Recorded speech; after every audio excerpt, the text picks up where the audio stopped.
A very good morning, ladies and gentlemen, and a warm welcome to all our distinguished guests, speakers, and participants joining us from across the ASEAN region and beyond. We are delighted to have you with us today for the ASEAN Taxonomy Version 4 Insights webinar, a timely opportunity for dialogue as we move closer to the completion of this important framework for sustainable finance in our region. My name is Lynn, and I will be your MC for today. To begin this webinar, it gives me great pleasure to invite the chair of the ASEAN Taxonomy Board, Mr. Mardini Eddy of Brunei Darussalam Central Bank, to deliver his welcoming address.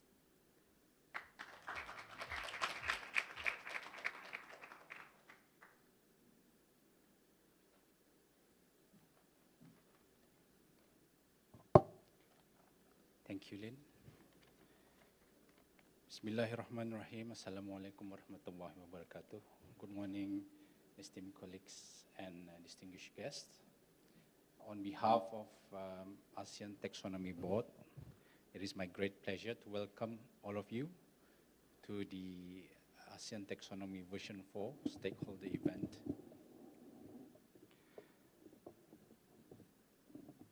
Thank you.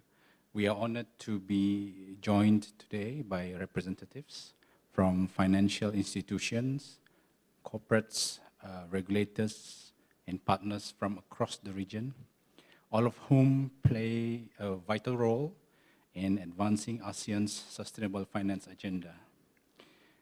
The ASEAN Taxonomy serves as the guiding framework and common language to help ASEAN member states identify and classify sustainable projects and economic activities, and to support the development of their respective national taxonomies, thereby driving harmonized progress towards shared climate and sustainability goals. Today, we mark the introduction of version 4 of the ASEAN Taxonomy for Sustainable Finance, a milestone that reflects our collective efforts to strengthen the region's approach to sustainable investment and transition finance. Version 4 continues to position the ASEAN Taxonomy as a guide tailored to the region's unique needs. It promotes interoperability and alignment in how sustainability is assessed across ASEAN, helping to reduce investor confusion and improve comparability. Recognizing the unique circumstances and different starting points of ASEAN member states, the taxonomy offers a principles-based foundation framework, FF, and a technical screening criteria, TSC-based plus standard approach, ensuring both flexibility and scientific rigor in its application. The taxonomy focuses on 6 priority sectors identified based on greenhouse gas emissions and gross value added, ensuring that ASEAN's transition efforts are directed where they can have the greatest impact. Adopting and applying the ASEAN taxonomy offers real benefits to businesses and financial institutions alike. It enhances its credibility with science-based criteria aligned to the Paris Agreement and the national guidance, boosting investors' confidence. It also facilitates access to international investment through alignment with the EU taxonomy and other global frameworks, streamlining engagement with international financial institutions and investors. Lastly, it recognizes the diverse transition realities of ASEAN economies through the Amber category, while encouraging continuous progress towards the green tier over time. The ASEAN taxonomy has also gained international recognition as one of the few regional frameworks that is both interoperable and consistent with global best practices. It has been designed to work alongside sustainability disclosure initiatives, such as the International Sustainability Standards Board's IFRS S2, and is referenced by national frameworks in Indonesia, the Philippines, Singapore, Malaysia, Thailand, Hong Kong, and New Zealand. Version 4 represents the culmination of a year-long collaborative and rigorous process. Since January 2025, 6 sub-working groups have worked on completing the technical screening criteria for the final focus and enabling sectors, alongside work on grandfathering and portfolio assessment. These efforts were complemented by syndication and validation exercises involving more than 30 organizations and 75 respondents, ensuring that Vision 4 is both technically robust and inclusive across ASEAN member states.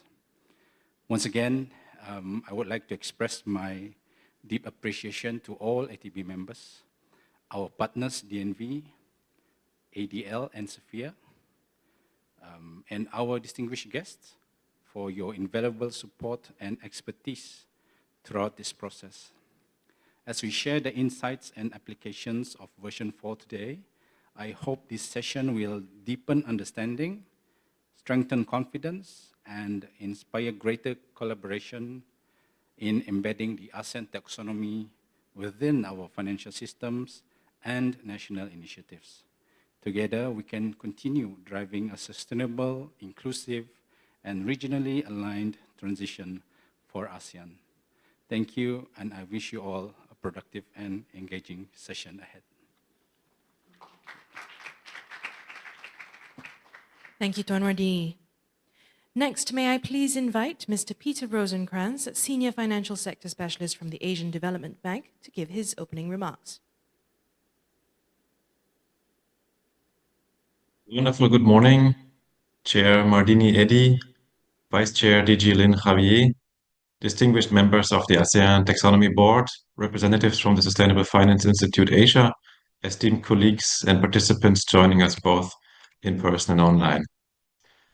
It is a great pleasure to join you for this year's ASEAN Taxonomy Stakeholder Engagement, celebrating another important milestone, which is the upcoming release of version 4 of the ASEAN Taxonomy for Sustainable Finance. On behalf of the Asian Development Bank, I wish to express our sincere appreciation to the ASEAN Taxonomy Board, the Sustainable Finance Institute Asia, and all working group members for their tireless efforts in advancing this very significant initiative. ADB is deeply committed to fostering sustainable finance within the ASEAN region, and we are proud to have supported the ASEAN Taxonomy process from its inception, including today's workshop.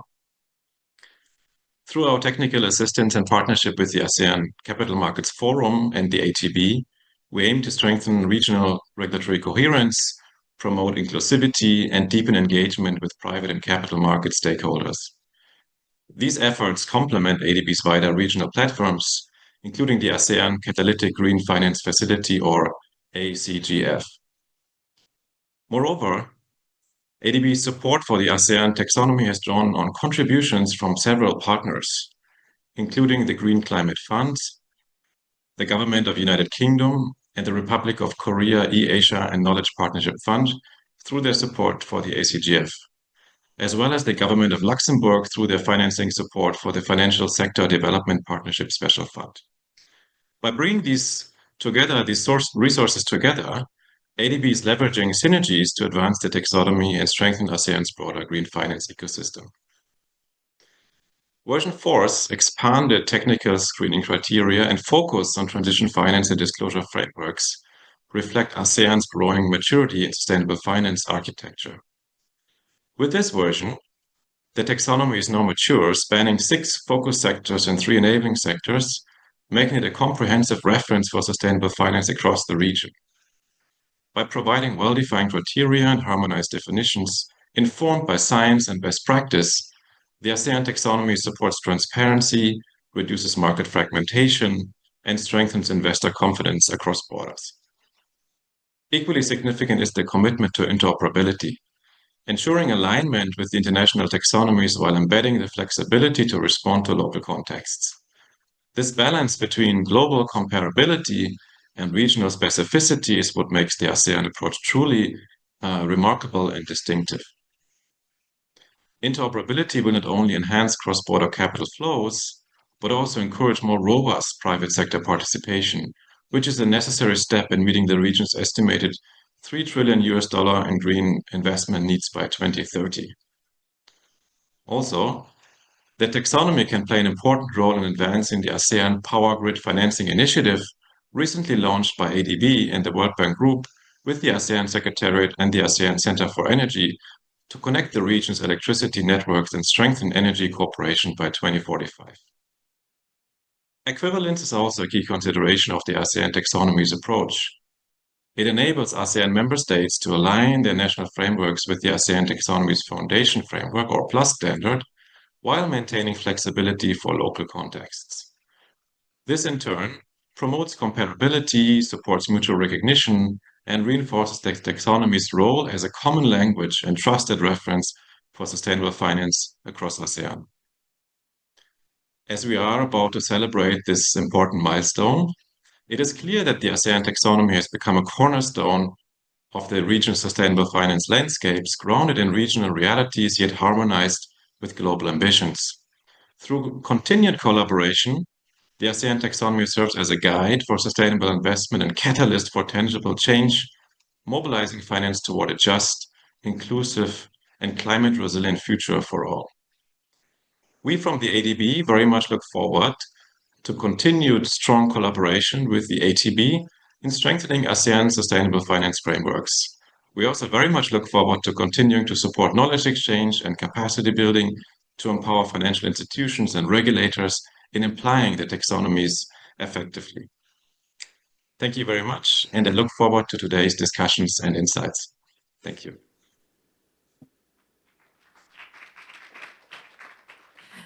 Thank you, Peter. And with that, ladies and gentlemen, we begin with our first presentation of the day. May I please invite Ms. Najwa Abubakar, Senior Program Director at the Sustainable Finance Institute Asia, to give us an overview of the ASEAN Taxonomy version 4.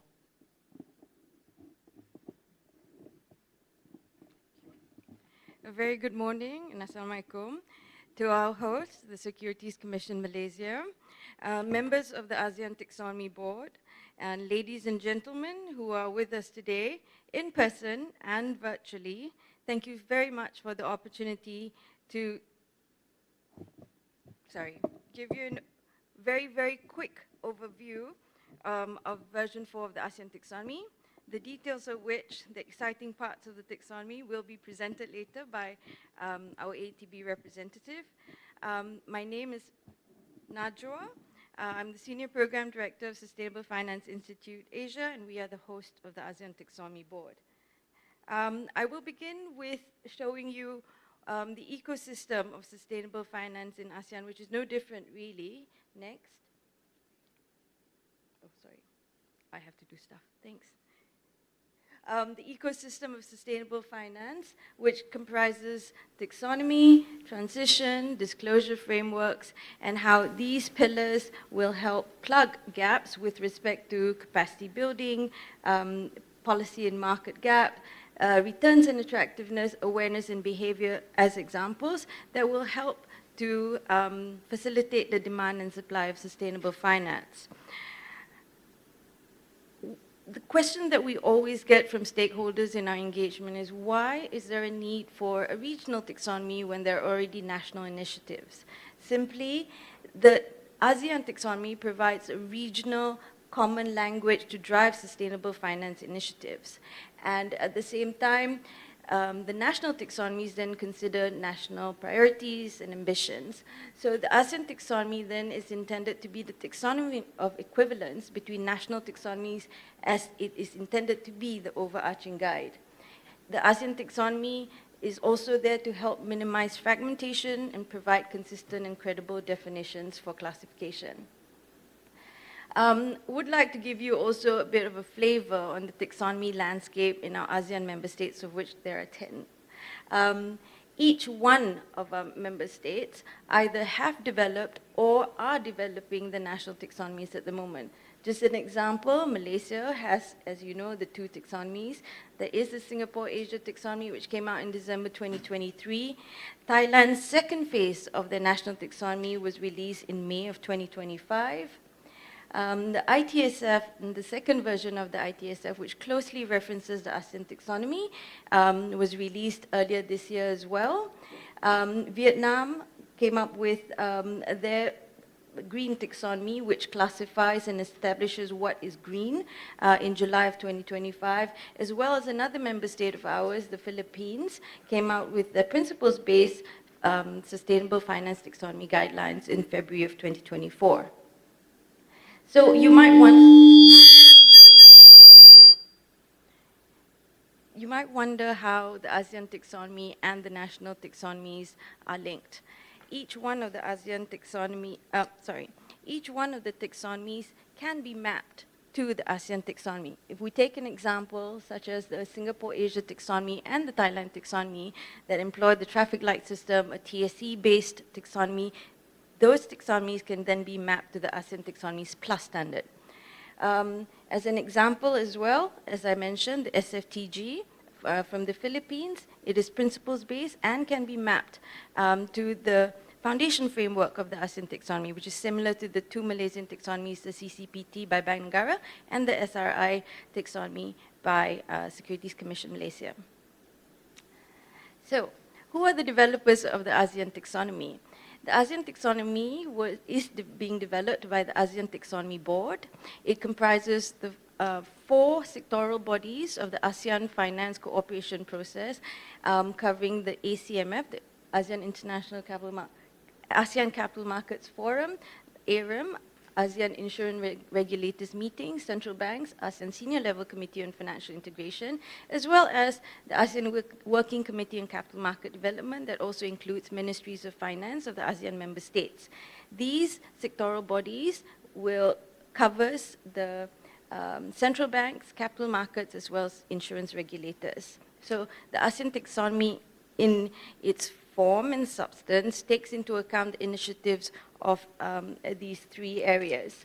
The ATB was established in 2021 March by the ASEAN finance ministers and central bank governors with 3 clear mandates: to develop, promote, and maintain the ASEAN Taxonomy for Sustainable Finance. Currently, the chair of the ASEAN Taxonomy Board is Mr. Mardini Edi from Brunei Darussalam Central Bank. But as you can see, all member states are represented across the 3 finance cooperation process. As an overview, the ASEAN taxonomy has come a long way since 2021 November when version 1, which is a conceptual framework of the ASEAN taxonomy, was released. Since then, version 3 of the ASEAN taxonomy has been released in December of 2024 after taking into account stakeholder consultation feedback. And we're very lucky today that we have an ATB representative who will go through further detail on what is in version 4. But basically, version 3 contains a completed foundation framework or the principles-based taxonomy or frame, and also TSC, technical screening criteria for energy, transportation and storage, as well as construction and real estate, and CCUS. This shows the design and architecture of the ASEAN taxonomy, which you will find is no different really from the taxonomy design and architecture of the ASEAN member states. What I neglected to mention is the members of the ASEAN Taxonomy Board also happen to be the national taxonomy developers themselves. So inbuilt is a great, well, I won't say great, but inbuilt is sort of like an automatic alignment of design principles, architecture, scope of activities, etc. So the ASEAN taxonomy covers 4 environmental objectives, as you see here: climate change mitigation, adaptation, biodiversity, as well as circular economy. 3 essential criteria will need to be fulfilled in the assessment of activities. They include DNSH, remedial measures to transition, which was novel in 2021, but no longer novel because it is a transition measure which is embedded in ASEAN taxonomy, as well as the national taxonomies of ASEAN member states, as well as social aspects. Both the foundation framework and Plus Standard use the traffic light system, and I will explain a little bit more later, but basically tells you the degree of contribution of, towards a particular environmental objective. So the Plus Standard has 6 focus sectors and 3 enabling sectors, also employs the traffic light system. Within the Plus Standard, then there are also 3 tiers, which is green and 2 amber tiers. This is what I was alluding to earlier in terms of what is a traffic light system. Also not a novel concept in our ASEAN member states. Green signifies a substantial contribution to the environmental objective and causes no harm to the other environmental objectives, which is the 4 that we saw. Amber essentially talks about transition and how activities can get on a progressive pathway to green.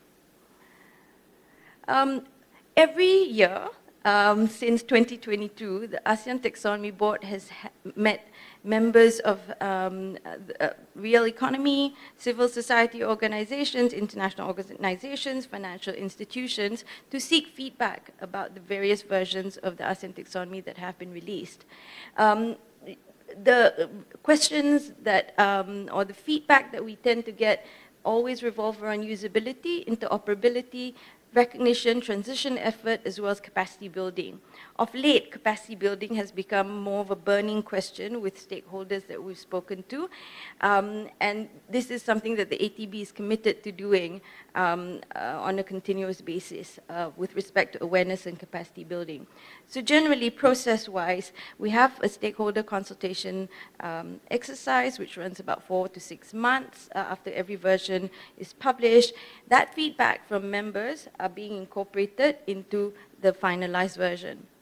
So we're happy to report that the ATB takes feedback seriously. That feedback is considered and assessed against further research, evidence, etc., in order to finalize a particular version. I will be running out of time soon, but this is hopefully what you will find the interesting bits. We get questions a lot on how the ASEAN Taxonomy is being used currently. Given that it's a progressive document, that it is progressive in stages, etc. Happy to report, the ASEAN Taxonomy has already been in use. There are 6 known cases of corporates and entities who have made reference to the ASEAN Taxonomy in raising sustainable finance.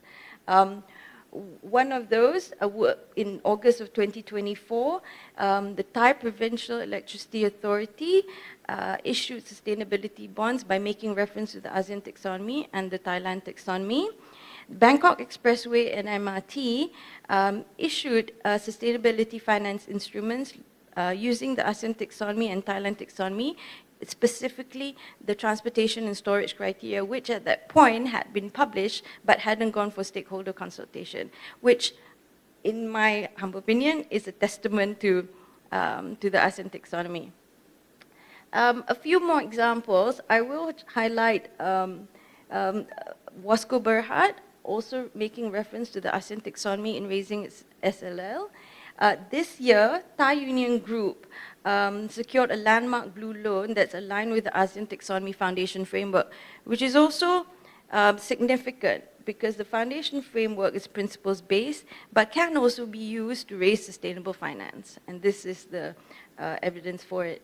Most recently, in September 25, the Philippines SEC granted the first green equity label to Maynilad Water Services, who we've also met, which must meet the eligibility of the Philippine SFTG, as well as the ASEAN Taxonomy for Sustainable Finance. The ASEAN Taxonomy has received ministerial and market recognition, which you will see by the former Indonesian Finance Minister, Ibu Sri Mulyani, the then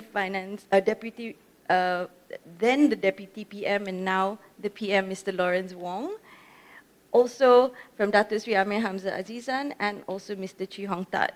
All have essentially said that taxonomy provides a framework and guidelines to channel capital flows to sustainable activities and how that will hopefully encourage that activities. International media coverage on ASEAN taxonomy is as what you see on screen. Generally, the green criteria, because it's benchmarked or refers to the EU taxonomy and also other widely used international taxonomies, have been seen to be strict and credible. Whereas the amber criteria has been looked at to be inclusive. These are the 3 versions of the taxonomy which has been released until 20th December of last year. A lot of references have been made to the ASEAN taxonomy. So for example, the Thai taxonomy, Singapore Asia taxonomy, and the Malaysian taxonomies were developed in alignment with the ASEAN taxonomy, which is also the same as the Indonesian taxonomy for sustainable finance. The next version will be developed in tandem with version 4. The Philippines SFTG has made reference to the foundation framework of the ASEAN taxonomy. And recently, Bank Negara Malaysia and Securities Commission Malaysia announced that the co-developed TSE-based Malaysian taxonomy will be developed in alignment with the ASEAN taxonomy. There are quite a few examples, but I would like to perhaps go ahead to even transition finance frameworks that have made reference to the ASEAN taxonomy. Interestingly, the ASEAN taxonomy has been regarded as one of the 3 most influential taxonomies in Natixis's report, The New Geography of Taxonomies, which they will be updating later this year from what we understand. And also the ASEAN taxonomy was named as one of the 3 acceptable taxonomies by the FSRA of the Abu Dhabi global market. A few more examples. The most recent I will highlight, and that I'm quite sure people want me to end at this point. The World Green Building Council, or the Asia Pacific Network, as well as OCBC, produced a report in which a cohort of green building tools were mapped against the ASEAN taxonomy criteria. And it was found, specifically for climate change mitigation, that there is significant overlap and alignment, right? And more can be done to look at adaptation environmental objective. So this is, I think, also a good testament to the ASEAN taxonomy and the rigor in which it has gone through by the members of the ASEAN taxonomy board. Okay, maybe just give me 2 more slides. It also has been referred to in the development of the Hong Kong taxonomy, specifically the traffic light approach, and also in developing the framework for the New Zealand taxonomy. Other taxonomies or other jurisdictions that have made reference to the ASEAN taxonomy include Uzbekistan in the guidance note, India's climate finance taxonomy draft, Pakistan draft, the green taxonomy, as well as the Latin American and Caribbean frameworks. These are the transition finance frameworks that have made reference, and we are very, very lucky today to have PT Bank Mandiri on our panel. Probably just lastly, what I will just conclude on is this. These are the references in which you can find the ASEAN taxonomy from the ASEAN website, from also the ASEAN Capital Markets Forum website, as well as the Sustainable Finance Institute Asia website. And lastly, the ASEAN Taxonomy Board also released use cases for the foundation framework specifically tailored to SMEs and MSMEs. So those are good references as well. So on that note, thank you very much, and I hope you have a good day today.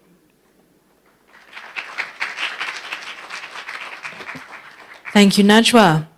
Ladies and gentlemen, now that you have in your minds a picture of the taxonomy as a whole, let us zoom into the key updates and enhancements that will be made with version 4. To do that, may I please invite Mr. Khairul Ridwan, General Manager of the International Affairs Department at the Securities Commission Malaysia, to make his presentation.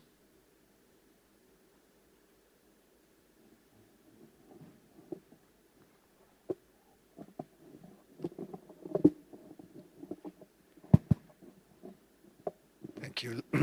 Thank you, Lynn.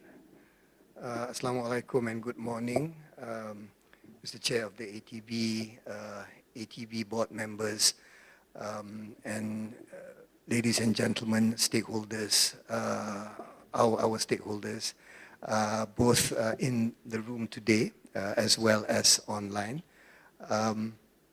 So I will continue the presentation on the ASEAN Taxonomy version 4. I think Najwa gave quite a good update on the broad approach of the ATB, and I think the accolades that it has received, recognitions and so on.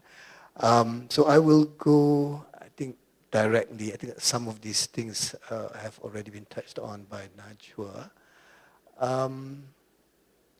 But perhaps I could start here as a bit of a background on how actually we chose the 6 focus sectors that make up the plus standard. So as was mentioned before, there are 2 aspects of the ASEAN Taxonomy, the foundation framework and the plus standard. And it is the plus standard which has the technical screening criteria and detailed assessment. So there were 6 focus sectors that the ASEAN Taxonomy Board chose to focus on. And how these 6 were selected essentially was a combination of their effect on greenhouse gas emissions in the region and also their value to the ASEAN economy. So there was a formula that we chose, and 6 sectors were chosen based on those economic sectors that made up 85% of GHG emissions in ASEAN, as well as making up 55% of the gross value added of the economy in ASEAN. But in addition to that, we also have 3 enabling sectors. And these are those sectors which improves the performance of the other sectors and activities, but do not themselves risk harm to environmental objectives. They may not, would not have been included in the for consideration based purely on emissions intensity.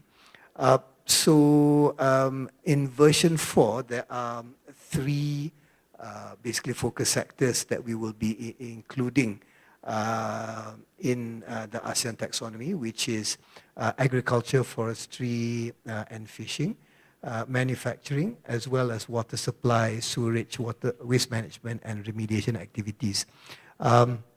In addition to that, there are 2 remaining enabling sectors, information and communication, and also professional, scientific and technical activities.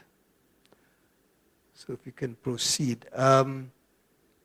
So this essentially is, I think, one of the earliest slides that we had to sort of portray what we wanted to achieve with the multi-tier system in the ASEAN Taxonomy. So,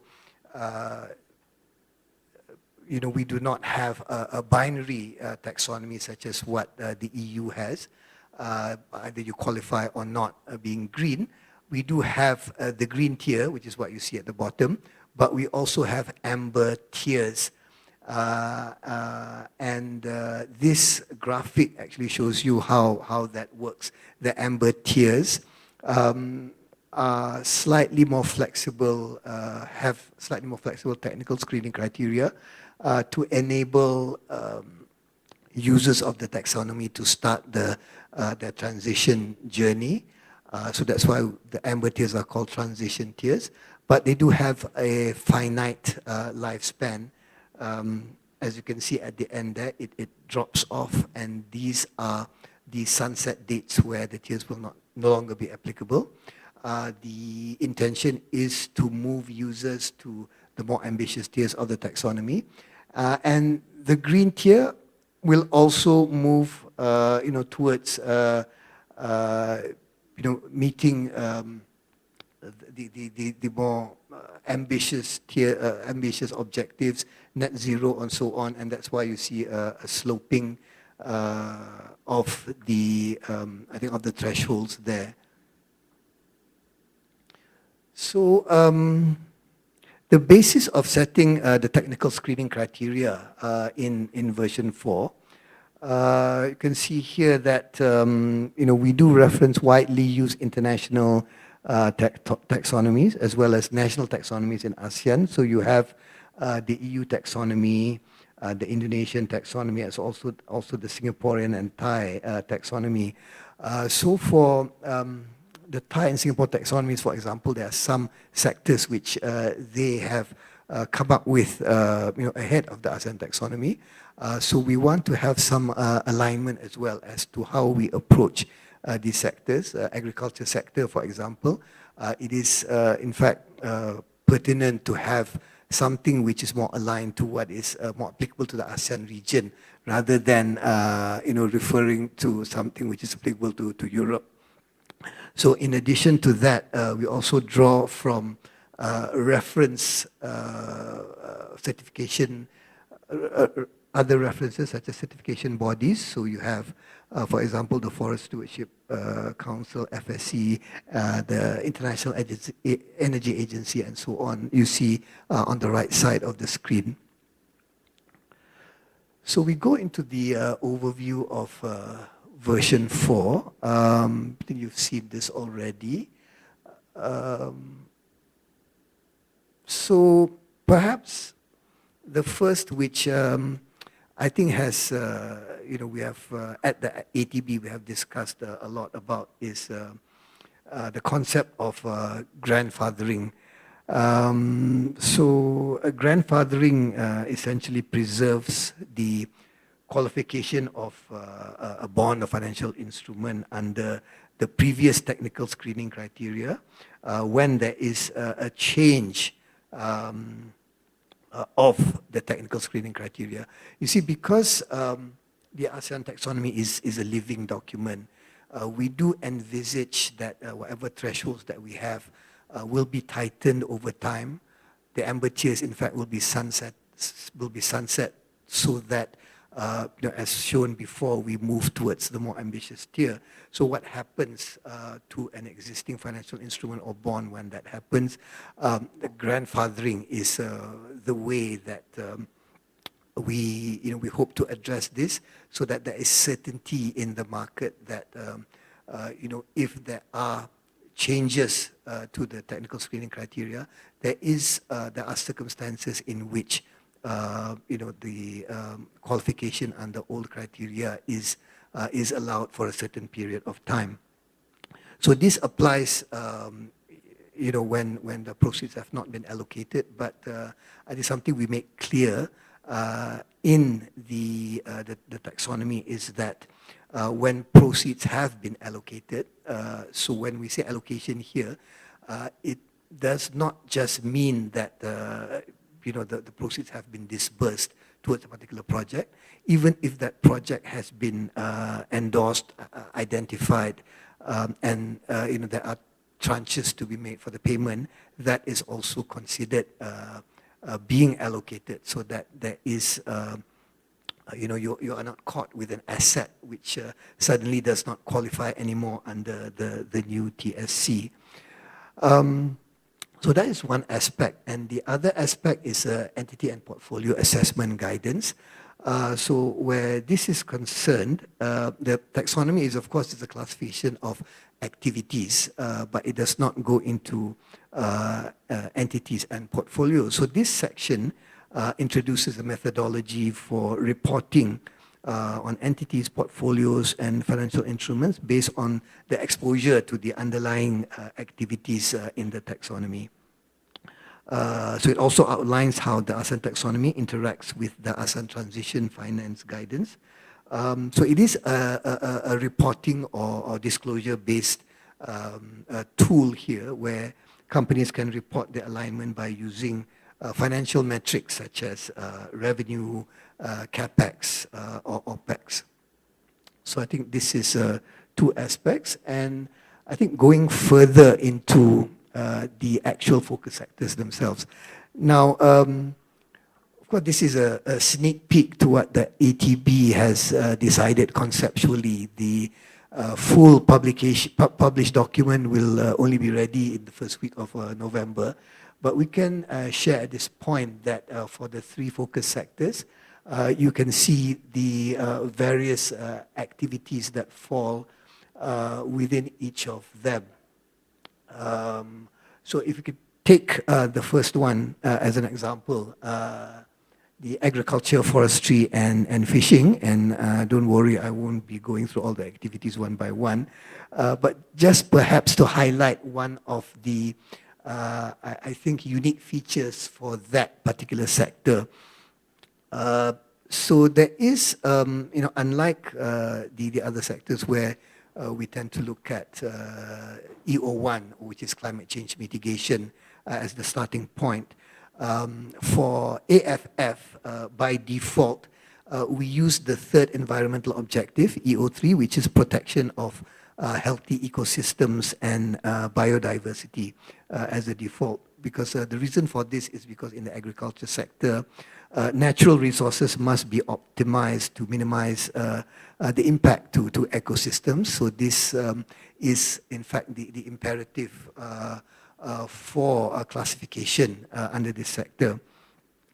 So in addition to that, the user may also classify the activity under another environmental objective to support their case for alignment of the taxonomy. But of course, they must show alignment and that the relevant practices aligned with that EO is complied with. But of course, EO3 is the main one.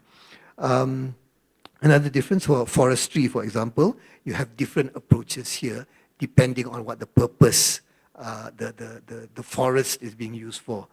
So for example, if you're looking at ecotourism, you would look at environmental objective 3 as well, protection of healthy ecosystems. However, if you are developing a timber plantation, that goes more into resource resilience and a circular economy, because you are basically refreshing the trees in your country. So that would be environmental objective 4. And also under agriculture, there are 2 pathways to alignment with the taxonomy.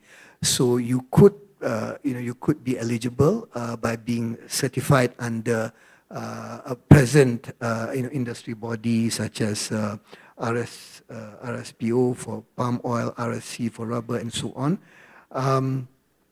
But bearing in mind also that the majority of developers or participants in agriculture are smallholders, we do have another option of being practice-based, meaning that if you show alignment to certain core practices that we have taken from, I think, those under these major schemes, you could also qualify under the taxonomy. So I think that's the approach that we have for agriculture. Under manufacturing, of course, you see the activities there that the ATB felt were most I think useful or aligned to ASEAN, those which are relevant to ASEAN. And the main objective being climate change mitigation and emissions control. Just as a point of a discussion here, you may see here that there is an item on refined petroleum products as well, and you may be wondering why you have fossil fuel-based activity there. But I think the approach that we've taken here is not on the source of the product itself, but more for the practice or the way in how these products are manufactured. I mean, it is a given that there are a lot of byproducts from the petroleum sector, and a lot of these are, I think, quite useful to us in other other ways. For example, the making of Vaseline, polyester for clothing, and so on.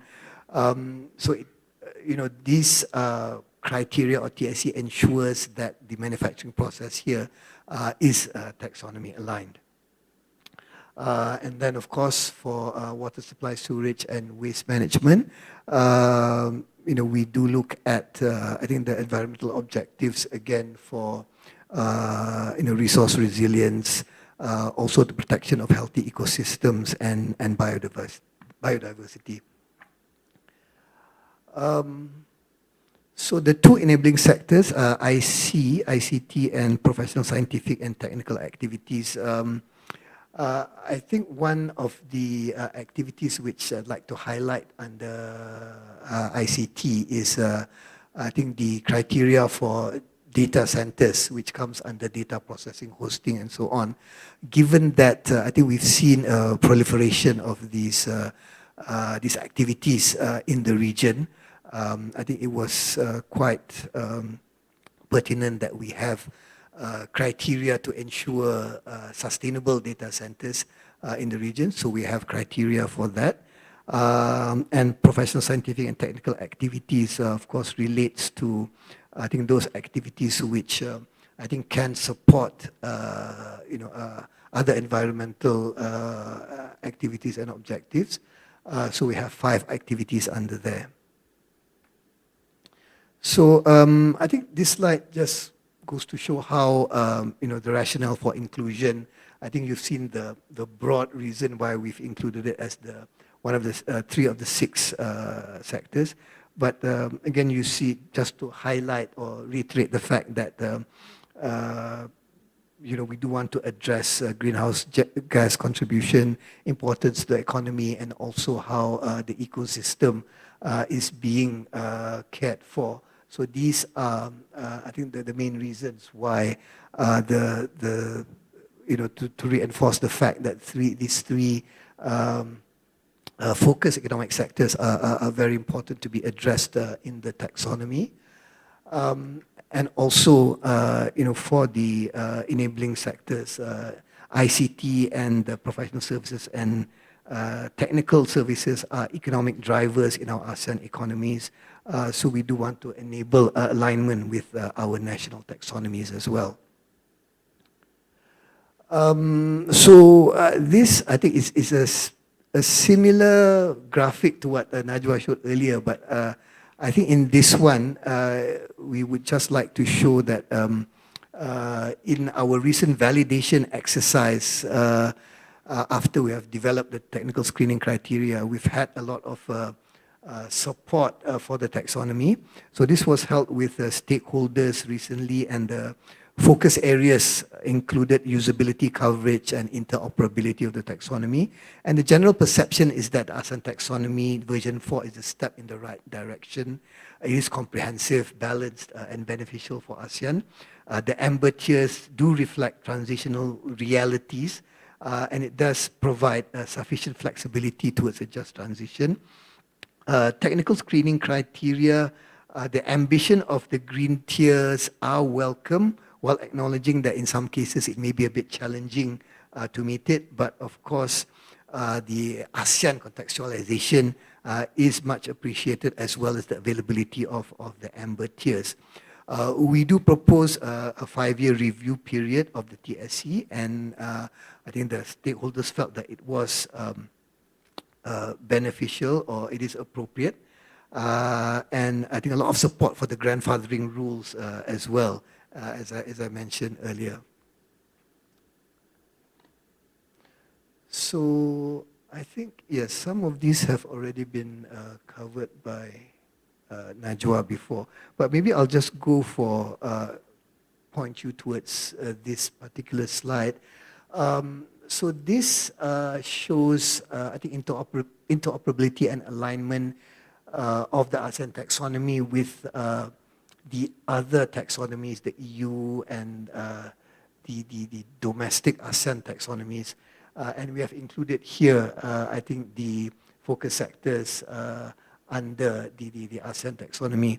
So I think what we want to convey through this is that in setting the TSCs for version 4, we do look at comparator taxonomies. So this, in the past we looked at the EU taxonomy, but for this particular version of taxonomy, because, as I mentioned, there are national taxonomies which have, provided or been more advanced in some of the the technical screening criteria. We ensure alignment with those as well, primarily the Singapore Asia taxonomy, the Thai taxonomy, and the Indonesian taxonomy.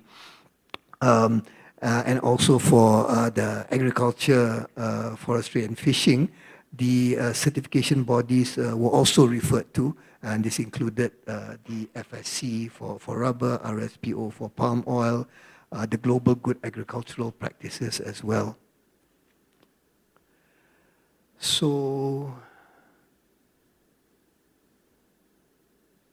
okay, and I think this just shows the interoperability of the environmental objectives, the 4 environmental objectives that we had, not just with, I think, the EUT and our national ASEAN taxonomies, but also for other taxonomies throughout the world as well, as you can see in the far right corner of the screen.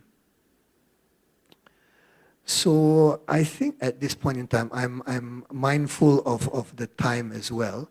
Those are the key takeaways or insights that we can provide specific to version 4 of the ASEAN taxonomy. Of course, over, as we proceed to the first week of November, you will see the detailed taxonomy, the detailed technical screening criteria. But the broad approach that we've taken is essentially that, to have the ASEAN concept, the ASEAN context, as well as a reference to, established international taxonomies as well. That remains the EU taxonomy. So perhaps I shall stop here for now, and we can proceed to perhaps the more exciting part of the morning, which is the panel session, which will be conducted by Mr. Eugene Wong and our ASEAN Taxonomy Board members. So I shall stop here, and back to you then. Thank you. Thank you very much, Khairul. So now, ladies and gentlemen, let us hear it directly from the developers themselves on our next panel. But first, a round of applause for our current speaker.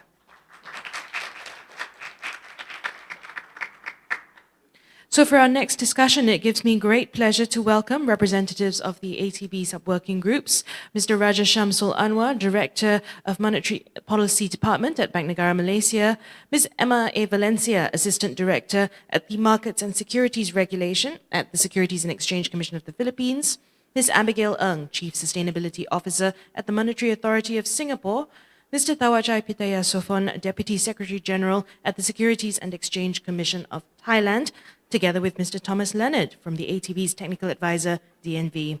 And facilitating this conversation, of course, is Mr. Eugene Wong, CEO of the Sustainable Finance Institute Asia.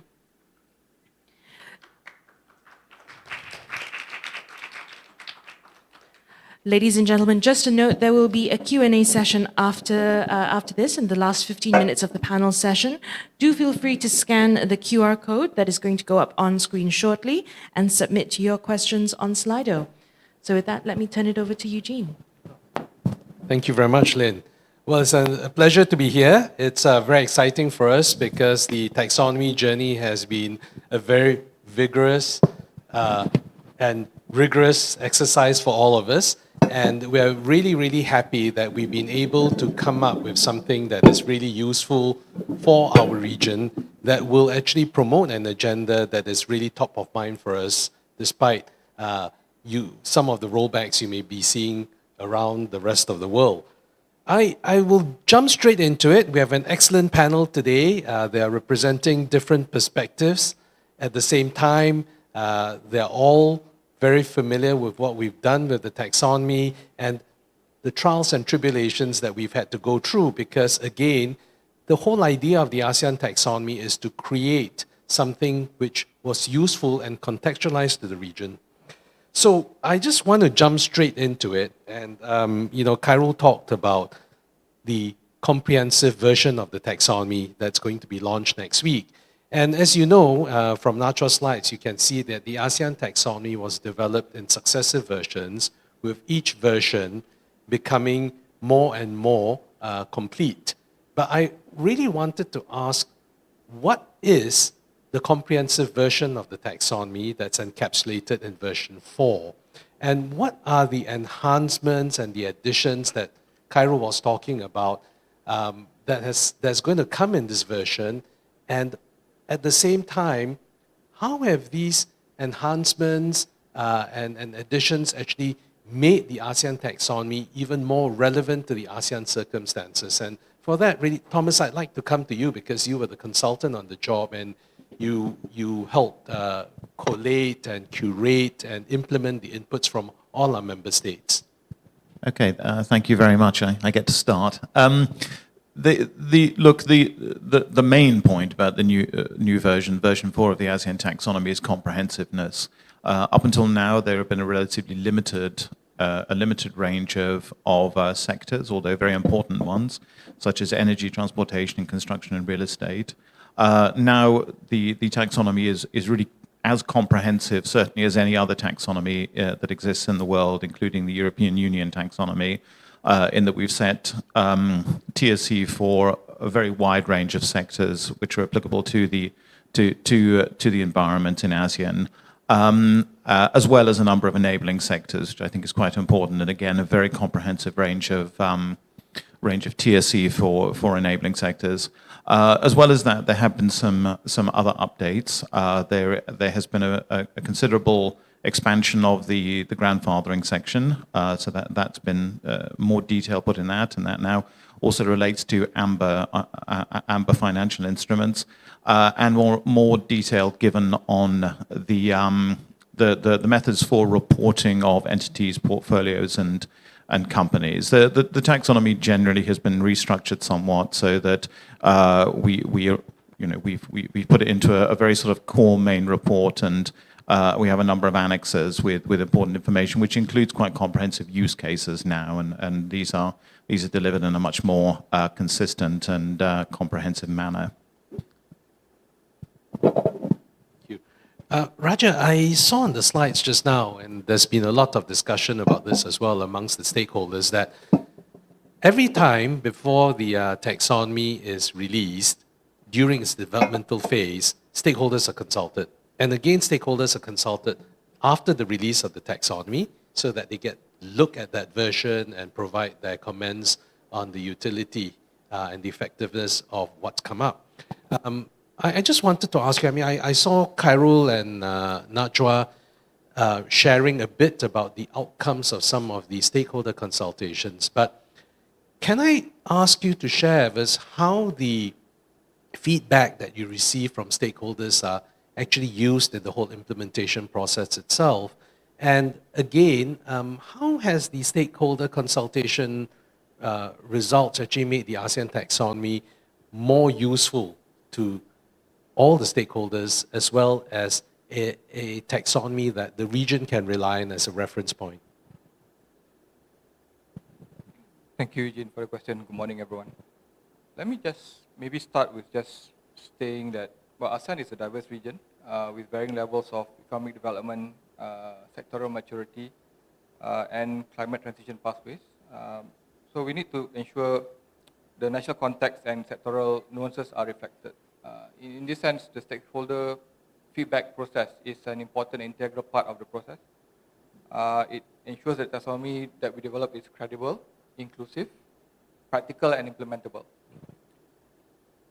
So the ASEAN Taxonomy Board, or ATB, has institutionalized robust feedback mechanism during and like you pointed out, during and after the release of the taxonomy. During the process, we have robust validation of the technical screening criteria. We also engage various stakeholders to in a way validate the TSCs and the various parts of the document.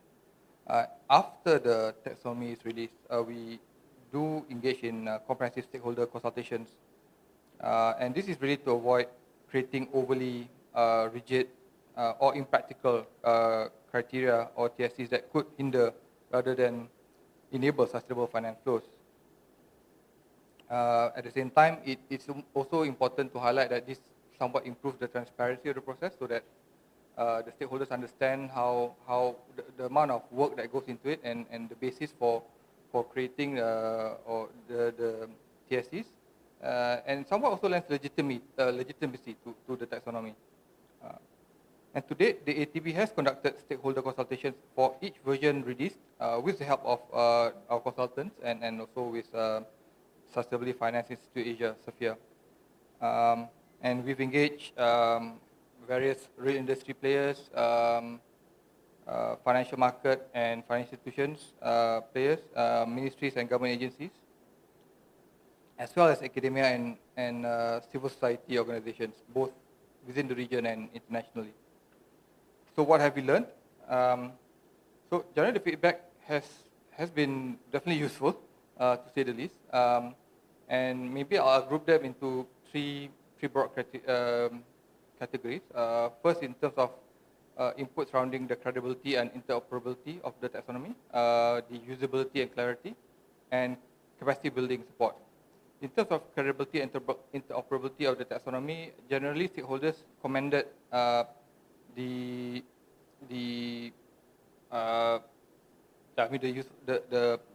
multi-tiered structure of the framework, where you have the foundation framework and the plus standard, and they commended the commitment to being science-based and interoperable with international standards. And I think it also came out that I think for many of them, the taxonomy is significant as a starting point for businesses to embark on their sustainability journey, as well as to demonstrate their commitment to sustainability.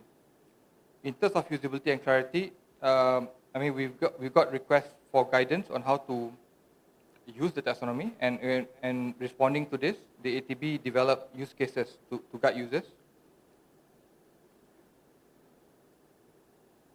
And in terms of capacity building support, definitely there were requests for the need for practical tools and sessions to support adaptation and effective implementation. And the ATB is actively planning capacity building programs for ASEAN member states to support the effective adoption of taxonomy. And of course, following the consultations, the ATB deliberated thoroughly before incorporating further enhancements. It is an iterative process to ensure that taxonomy is robust, relevant, and responsive to evolving needs of ASEAN. And apart from providing further clarification on definitions, terminologies, and conceptualizing the application, stakeholder consultations have resulted in notable inclusions in such as the coal phase-out criteria in version 2. And I maybe just to touch a bit on that, I mean, the A2B, we do recognize that successful transition in ASEAN requires a pragmatic approach. And by that we mean that, well, we have to acknowledge that we are reliant on coal to some extent, but at the same time, we still need to drive towards the Paris Agreement goals. So this coal phase-out mechanism is a global first for regional taxonomy. And such criteria enable the management of early retirement of coal-fired power plants. And through this, the ATB has ensured that taxonomy not just is a carbon copy of any other taxonomy available, but that it is inclusive and uniquely tailored to facilitate a just and orderly transition across ASEAN member states. But maybe let me just end with just maybe an appeal to businesses and financial market participants that your input is valued. And please participate in the, when we do reach out to you, please participate in the engagements, because your input is necessary to make the taxonomy even more usable and applicable for the national context. Thank you. Thank you very much, Raja. Some important points you raised, which I'd like to follow on later.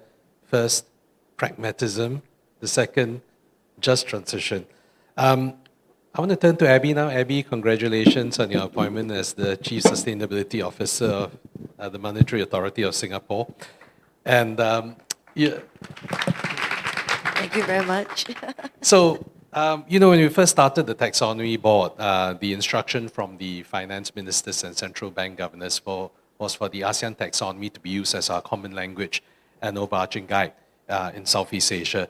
So, really, one of the very important things for us is to be able to get the taxonomy used alongside our ASEAN member state national taxonomies. And one thing that we really want to do is to get the national taxonomies operating alongside the ASEAN taxonomy to support financial institutions in originating and corporates in being able to utilize the ASEAN taxonomy alongside the national taxonomies, as I mentioned just now, to get the green finance going and transition finance going. So how can we get the ASEAN taxonomy working alongside the national taxonomies to get these products and services used more frequently and more cohesively? Thanks, Eugene, and thanks for having me here today. It's my first ATB event. Very happy to be able to be here alongside all the other work group leads. I think there's a lot of work to be done moving ahead. Very happy to be part of the launch of version 4. So I think the question, Eugene, you raised goes back to the heart of why we started ASEAN taxonomy in the first place, right? I think there are different taxonomies in play globally. I think the EU came up with taxonomy very early on, as the EU does. You know, they put out things quite quickly. But I think everybody realized quite early on that Asia and ASEAN is in quite a different place where we are in terms of economically, demographically, and the needs of the region are very different from the global north. So I think when we started on a journey nationally as well as regionally, thinking about how could a taxonomy help the region contextualize what we need, what the FIs and the corporates need here. And I think that already, in a way, brings us together, right, in a very similar thinking in terms of what this taxonomy needs to achieve. So I think, as we know, the ASEAN taxonomy, as very ably described by both our colleagues Najwa and Khairul, we have a traffic light system and there are transition categories. So this is quite similar to what Singapore had when we launched our Singapore Asia taxonomy. I think it was the first taxonomy to actually say, hey guys, we need a transition category. Things can be green or not green, right? I think given the needs of developing nations and economies, and to, as Raja said, right, we have to listen to what the corporates need. We want to make sure that whatever we put out there does work for the banks, does work for the corporates to get them started on the journey. So I think it was quite clear that a transition category is going to be very important to this journey of inclusivity and to get people started on the journey and to think about how do I start the baby step to transition.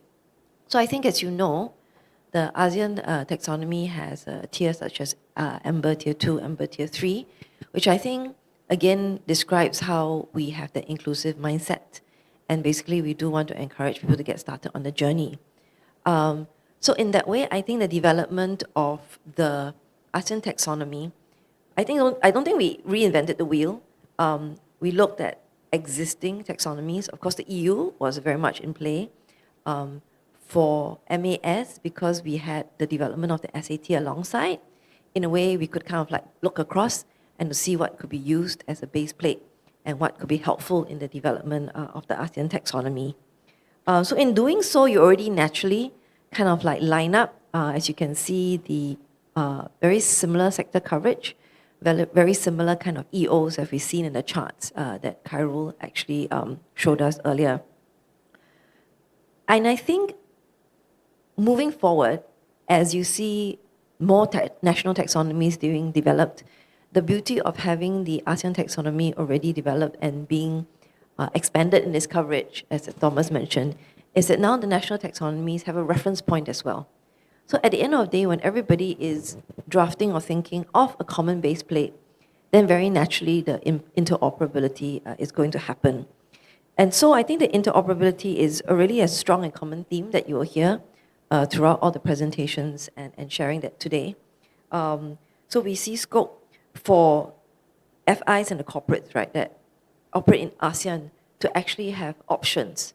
So I think some people might be saying, okay, if I'm a corporate or I approach a bank, then what do I do? Do I have to, which one do I pick? What works when? So I think the beauty of this is the flexibility and the fact that we all have the same EOs, we all have transition categories, the base plate is there.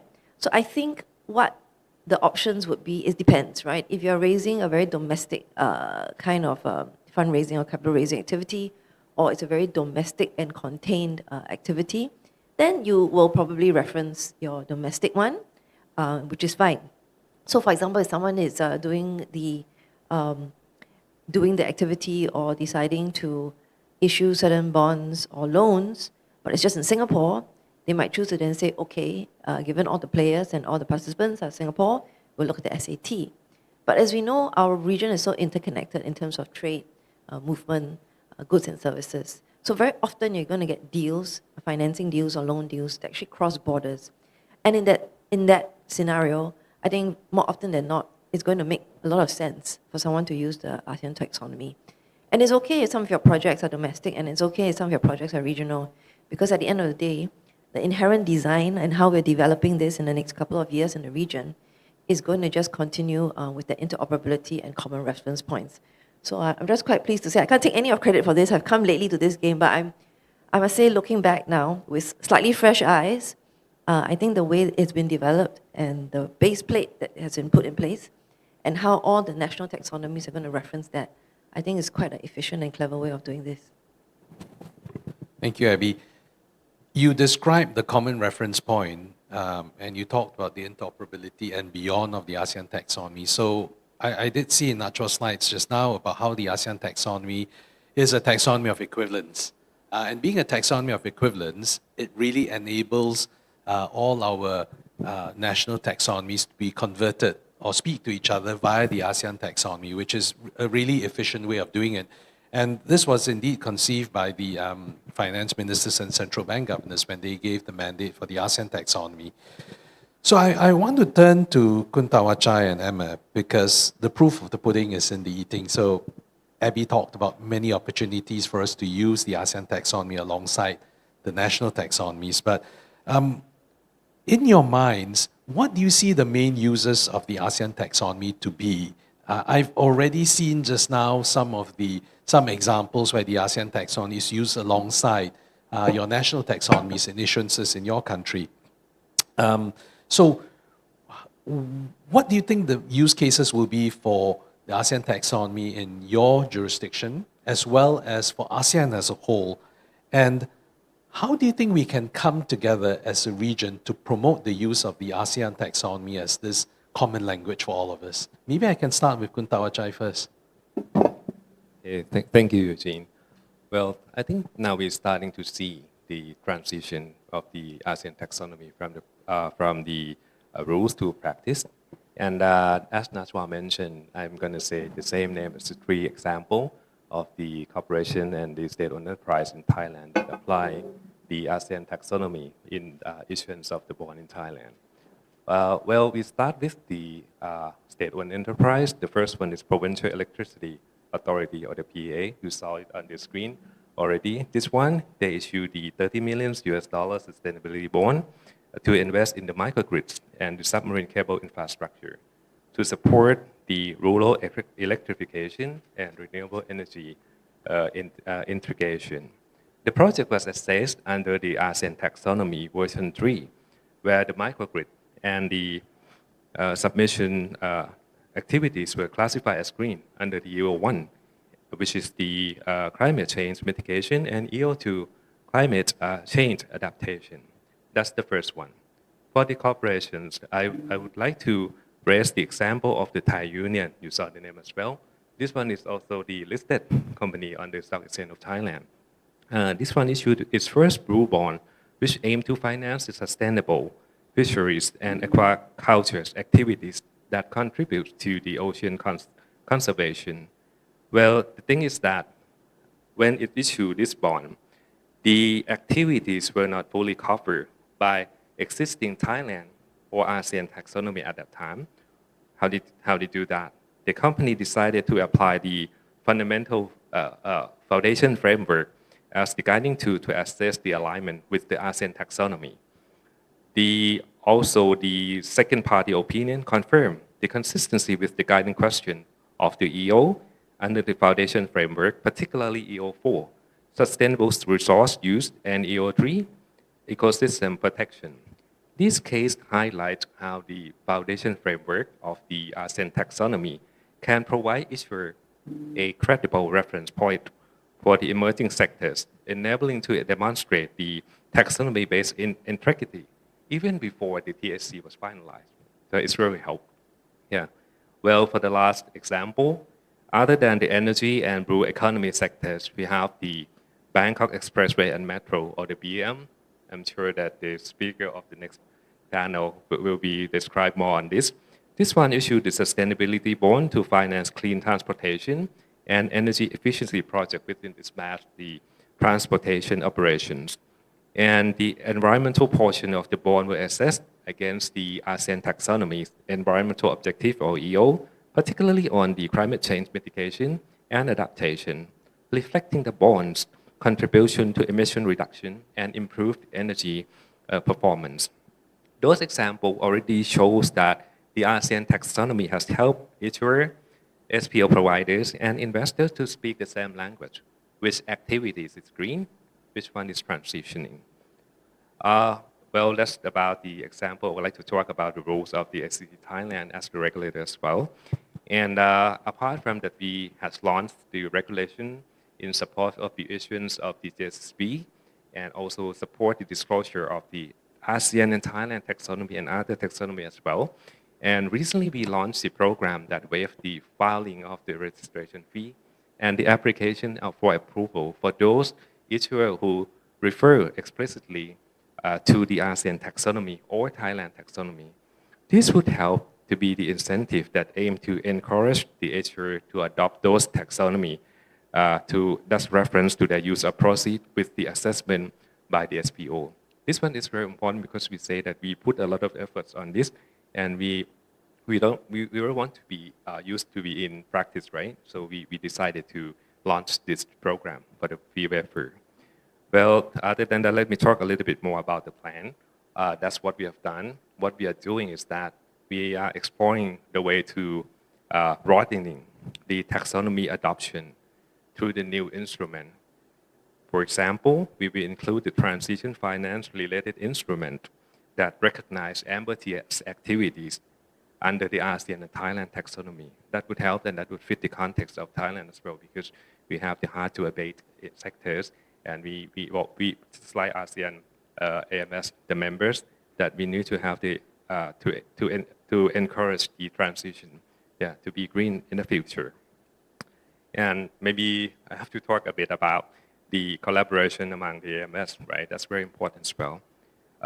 I think to further promote the use of the ASEAN taxonomy across the region, the most essential thing, one of the most essential things is that we have to have collective capacity building. And the ASEAN regulators can work together to organize, just like the joint workshop, the technical clinics for all, for regulators, for the SPO providers or market participants, to develop the harmonized interpretation of the key concepts, such as the DNSH, the amber threshold, and the sunsetting pathway, for example. We also should focus, everyone talked about this already, the interoperabilities between the national and regional taxonomy. For Thailand, we are mindful of this, and the Thailand taxonomy has been developed by recognizing the ASEAN taxonomy at the very beginning. So we have this thing, and this one is very important because now I'd like to mention about the accept developed by Sphere. This one is very important as well to share the comparison and to serve as the practical tools to facilitate the understanding on the different taxonomies for the participant and the user. And based on this foundation, we can work together to develop the regional training program and maybe the verifier alignment scheme, and also we share the data, sources to strengthen the important common language and common understanding across jurisdiction.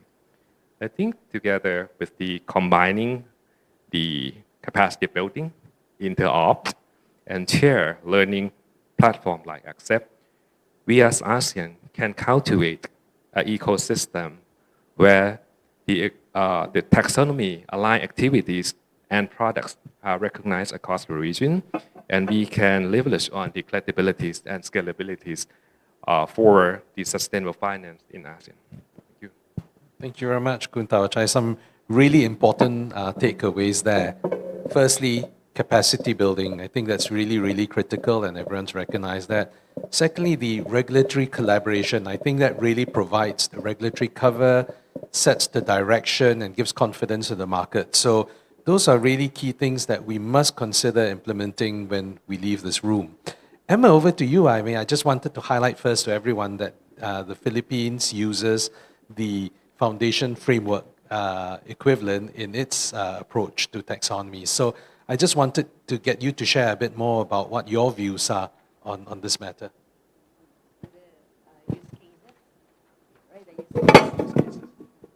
Actually, on the use cases of the ASEAN taxonomy, generally it can be used, of course, by the investors. It will be very helpful to the individual investors, individuals or institutions, right?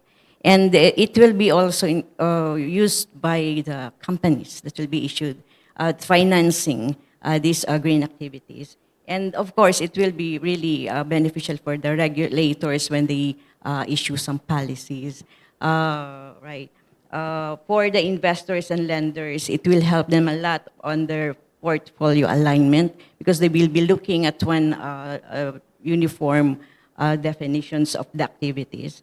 And then it will have a reduced due diligence because of the standardized definitions from the taxonomies that we can see. It will simplify the process of identifying sustainable investment opportunities and thus reducing the cost and effort and the due diligence, right? And then for the companies and non-financial entities, it will be easier to access to capital.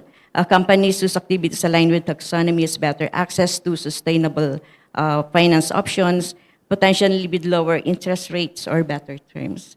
And for market differentiations, embracing sustainable finance can help companies differentiate themselves in the market and enhance the reputation attracting conscious investors and lenders and clients. And then for the regulators, of course, standardization and policy making, these taxonomies, especially our ASEAN taxonomy, will serve as public policy tool for developing and enforcing sustainability standards because this will provide common language and clear definition to guide the transition to a sustainable economy. And then also for mobilizing capital, the taxonomies can be used very useful to help government and regulators direct private capital towards high priority sustainable activities such as decarbonization pursuant to the national plan. And then inclusivity, these taxonomies such as one we have in the Philippines, it includes provision to ensure that the SMEs can participate in sustainable finance initiatives to simplified assessments. We provided for that. And then national and global alignment, that's our goal also in the Philippines. Taxonomies help jurisdictions align with broader environmental and social goals like the Paris Agreement, the UN SDG. Regional efforts also aim to increase interoperability among different national taxonomies. You know, Emma, you raised some really important points there. When I talk to people about taxonomies, the first thing that comes to their minds is, oh, this is used by financial institutions, but it's actually not just financial institutions, right? So it helps the providers of capital, firstly, understand where they want to allocate capital. So it helps with informed financial decision making.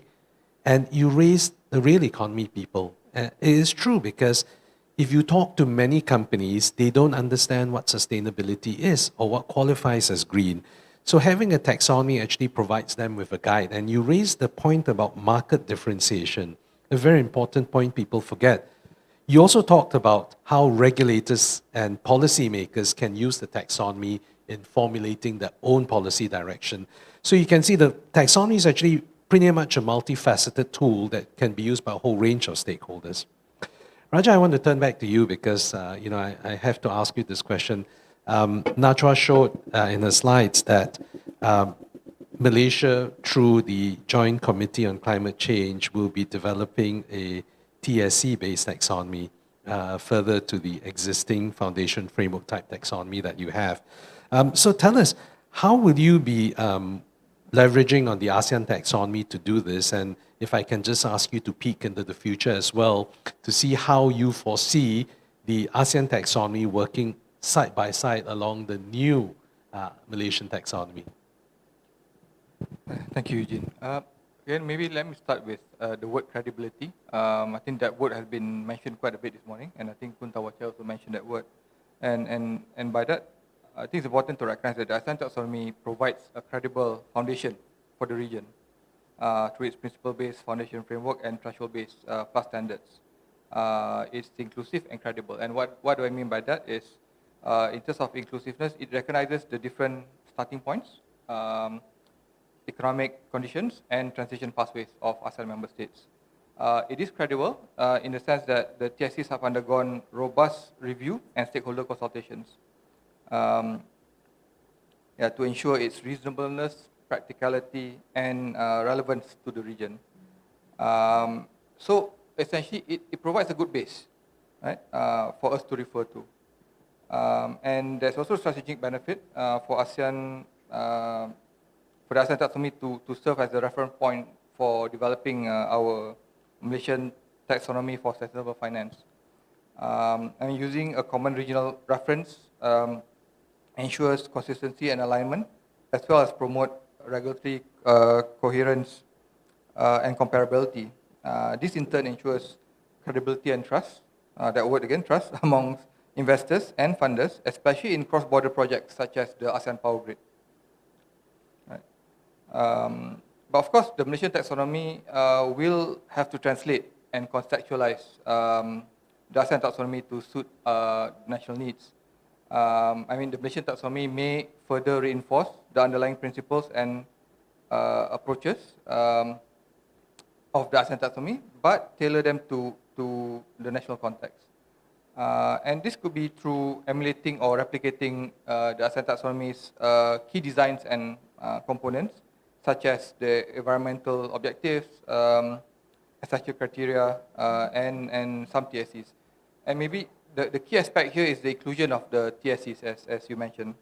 But of course, again, we would include new dimensions. We could include new dimensions that are particularly relevant for the national context. But the Malaysian taxonomy could also explore incorporating.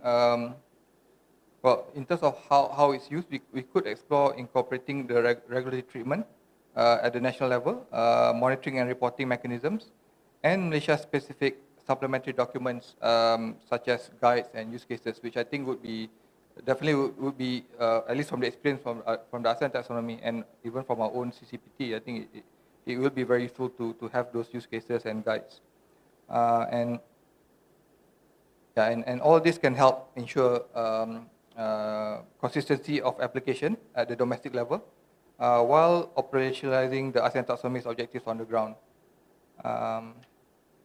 And this way, both taxonomies are envisioned to be conceptually aligned.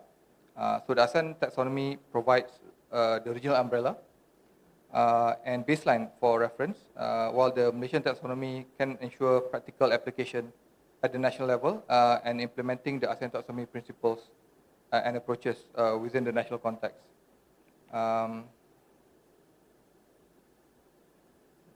Maybe I'll just stop there. I hope that was sufficient. That's great.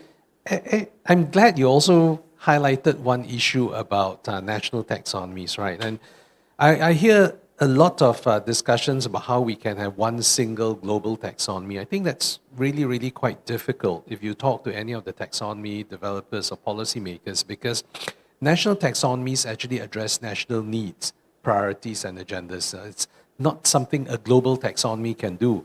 And this is why in ASEAN, in the wisdom of our finance ministers, central bank governors, and also our board members, the ASEAN taxonomy is very much geared to provide equivalence rather than to say that we have one global taxonomy.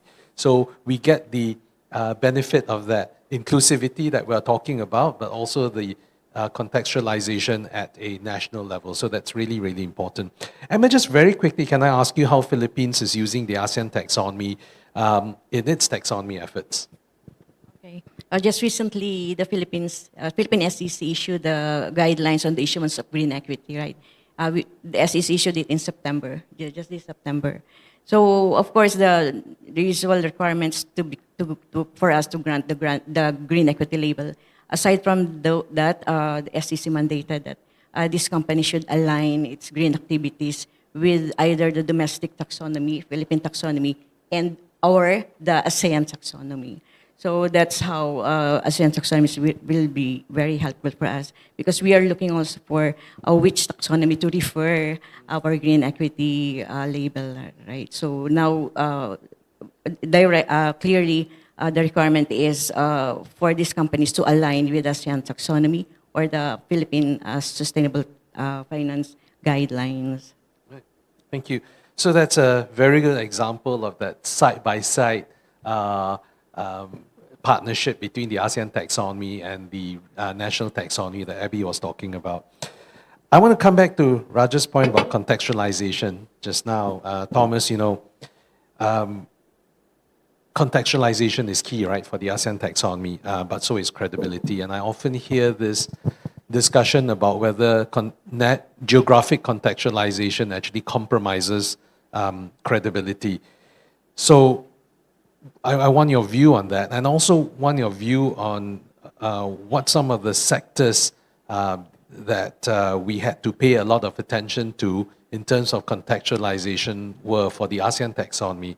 And what was the approach you took in setting the technical screening criteria for these sectors which required that self-contextualization? Yes, I mean, look, it's a very big question, and it touches a lot of different sectors. I mean, there's one very obvious way in which the ASEAN taxonomy differs from the European Union, in that it has amber tiers. So we've already accepted the principle that there is a form of classification of activity which is not necessarily a green classification, something which the EU taxonomy doesn't do. The sorts of places where that's been particularly relevant, I mean, particularly during energy, to get a bit of context, the European Union, this was about 2 or 3 years ago, the average life cycle emissions across the European Union were about 220 grams of CO2 per kilowatt hour. The equivalent number in ASEAN was somewhere in the high 500s, low 600s. So, it's just a completely different fleet. There's much more coal here. There's much less wind and solar, and no nuclear in ASEAN. So we have to live in that reality. We cannot go to the sorts of levels that the European Union has, not in the immediate future anyway. So there was always this understanding that there had to be this glide path down to greenness. The other areas where I think this has been particularly significant, waste management is an interesting one, because waste management, it just isn't done in ASEAN the same way that it is in the European Union. There's not as much sorting at source. That just doesn't really happen as much. There isn't really and a lot of these countries where it's a big part of the culture, they've been inculcating that in their population for decades now. In Germany, it's illegal not to sort your waste, and the police will come and fine you. That doesn't happen in Thailand.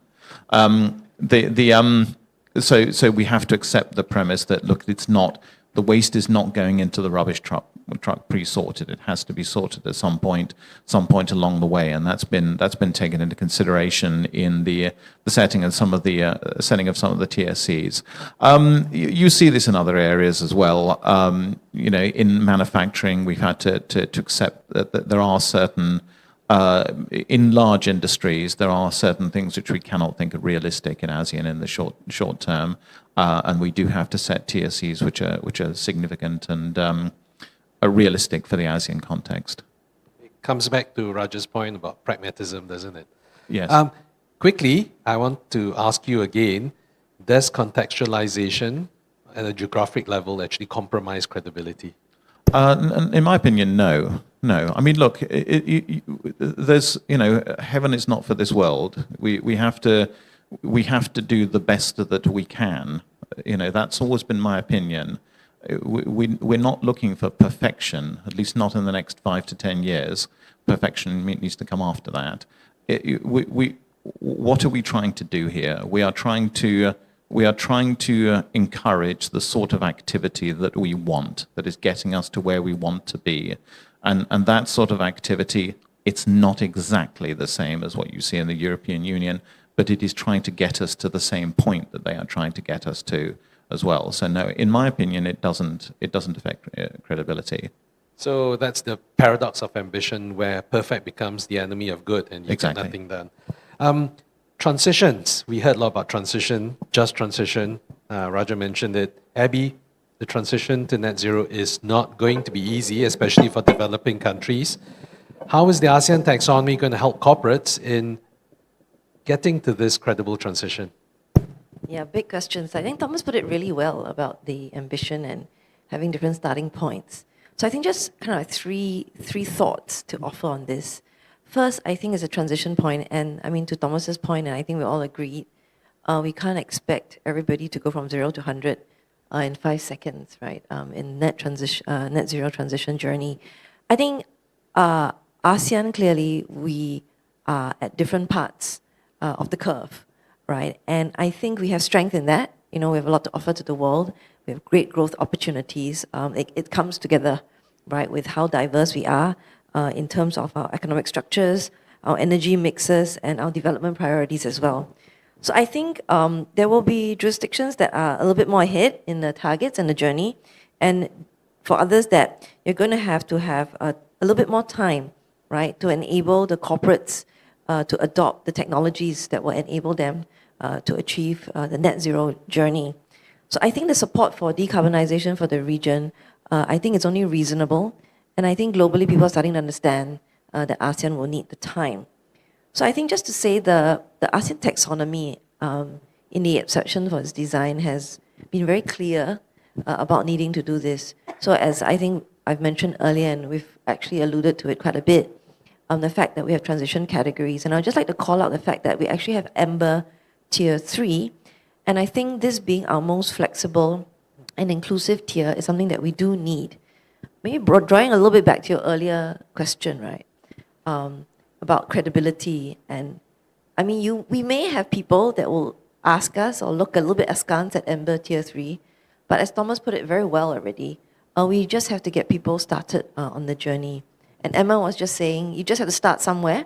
So I think it's directionally, trajectory-wise, you get people started in the right direction. And I think starting at Amber Tier 3 is a great start than not starting at all, right? So I think the ASEAN taxonomy has been developed over time with a lot of feedback, and is going to be able to guide corporates through this complex area, hopefully clear and credible. And the next thing I thought that was really helpful for the corporates is the fact that the coverage, the number of activities that we've covered, we're expanding it. And I think this, to your question, Eugene, is going to provide a wider spectrum of corporates, the guidance that they need. So as we scope in more and more sectors, I think everybody's going to be able to understand how they can get actually started on this journey. So I think what the ASEAN taxonomy also does is to be quite clear-eyed in recognizing that a lot of the sectors that are important to ASEAN, such as agriculture and manufacturing, they are really hard to abate sectors.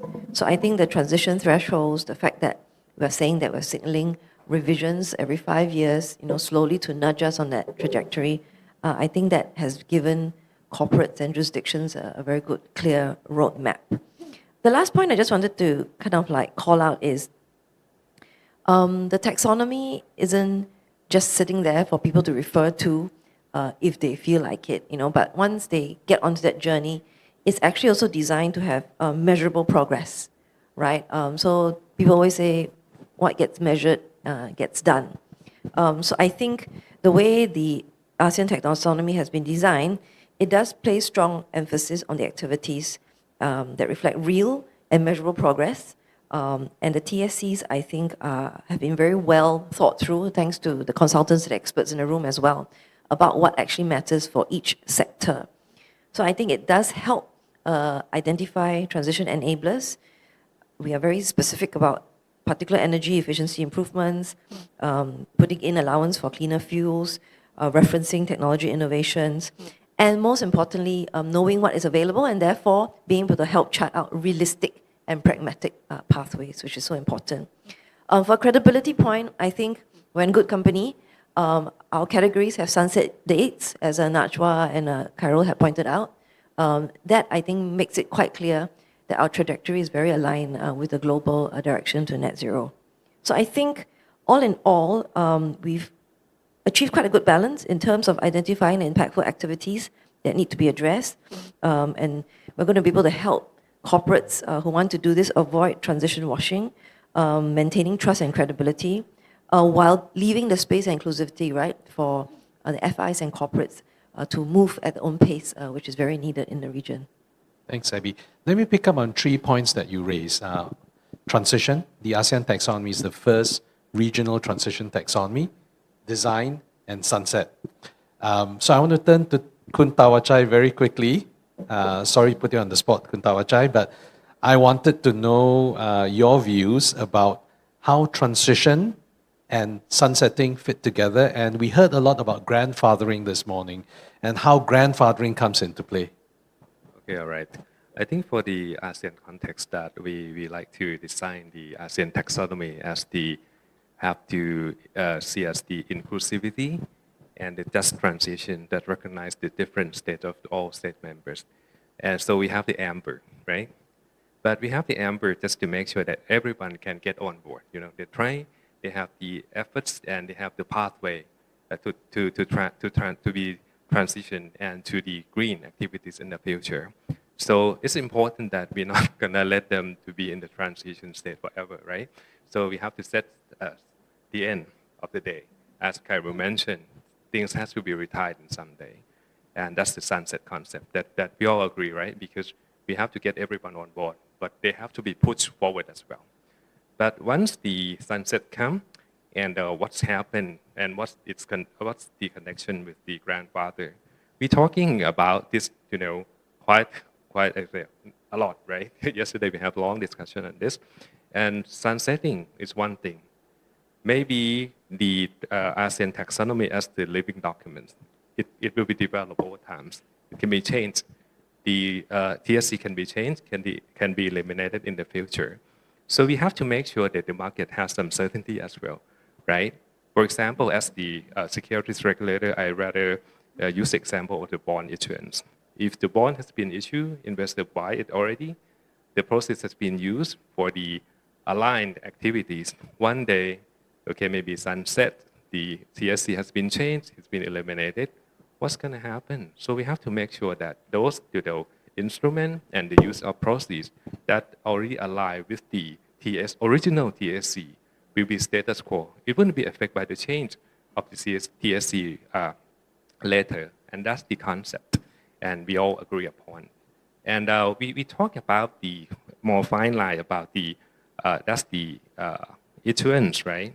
And the thing is that when the proceed has been allocated, whether or not it's before or after the change of the TSC, and we decided that if the proceeds has been used before the change of the TSC, it will be grandfathered until the end of the bond to maturities. But if the proceeds has been used after the change of the TSC or of the end of the sunset clause, it will be maintained, you know, for the certain period of time. And of course, in both cases, the disclosure to the investor and market participant is very important. We all have to know that the TSC has been changed, you know, so, and that will be informed basis for the investor. It's my view on that. It's not only my view, maybe our view on this, because we all talking about it for a long time. That's a really important element, right? That we provide markets with certainty, but at the same time, the guide rails and safeguards that if they're exercising this so-called badge of immunity, that they're immune to changes in the criteria, they also need to inform investors upfront so investors can make an informed decision. And we do have to rely on market discipline, market efficiency on this.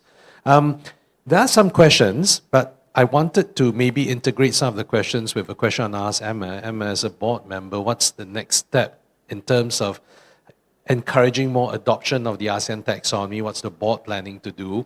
And the question here is also, has the ASEAN taxonomy been made mandatory in any AMS, for example, for green finance labeling or sustainability reporting? But you mentioned just now that in the Philippines, for your green equity guidelines, you've already said it's mandatory. You either use the Philippine Sustainable Finance Taxonomy guidelines or the ASEAN taxonomy. So maybe if you can just share a bit on the plans of the board moving forward for encouraging adoption. Regarding encouraging adoption within the Philippines, right? Of course, it is important that we will conduct several events towards this to inform our constituents about the ASEAN taxonomy. ASEAN taxonomy is not a simple thing. It is very complex. But we need to understand it. Even the regulators need to comprehensively understand the taxonomy. So we will be inviting Sophia, SC Malaysia, and the board to come over to the Philippines to teach us, to teach our constituents, right? So we will be having more of that. I think this sharing, as Kun Tawachai raised, is extremely important. We can learn from each other's successes and mistakes. I just wanted to open up to the rest of the panelists on whether you see any opportunities for the taxonomy to be made mandatory, or whether you think that it should even be made mandatory. Maybe just to share, I think for the Singapore ASEAN taxonomy, we don't have it as a mandatory requirement. So I think it's out there for the banks or the corporates to use as a reference tool. So I think that's the way we've done it. It's working well. I mean, adoption has been encouraging. And to Emma's point, I think it's not an easy thing to understand. So I think encouraging the industry, engaging, getting the feedback, I think it's a continuing piece of work to be done. I think for the ASEAN taxonomy, I think the board members have been discussing about the next bound. I mean, a consultation will start, and we'll have a couple of months in which to, more deeply and more, I think, intensely engage the industry to find out whether what we've done in the latest revisions is something that they think has been useful. I think what is very instructive is that although our taxonomies, both ASEAN and national, have not been made mandatory, people are using it, which means there's real use. Thomas? Yeah, I mean, look, mandatory is a very strong word, and it really depends what you mean by mandatory. Remember, even the EU taxonomy is not technically mandatory. The law in Europe is, if you want to call your bond an EU green bond, that specific label, you have to follow the EU taxonomy. But that doesn't mean every green bond in Europe has to follow the EU taxonomy. I doubt. It seems unlikely to me, I don't know for certain, it seems unlikely to me that you'll see laws in individual member states saying you have to use the ASEAN taxonomy. What I suspect will happen, though, over time is that regulators, look, there will be things like regulators may offer subsidies, for example, or may make it a requirement to list on certain markets. I think you'll see more of a sort of, let's say, soft implementation of the rules rather than just brute law saying you have to use this now. That would be my prediction for the future. Thank you. Okay, one last question before we end. How will the ASEAN taxonomy manage the verification of the classification process, and should it involve independent third parties for credibility? So for credibility and avoidance of conflict of interest, maybe Thomas shouldn't answer. And I'll get the others to answer first. Anybody? Well, okay, Thomas gets to answer. Thomas? Well, as Eugene quite rightly says, I have to declare my interests here. I work for a third party that does independent assessment. So obviously we think you should make that a requirement because we make lots of money doing it. But look, it's and to be clear, we are not the only agency which does this. We operate in a competitive market, so even if it is required, it doesn't have to be done by us. Look, this is a question that tends to be driven more by the buyers. It tends,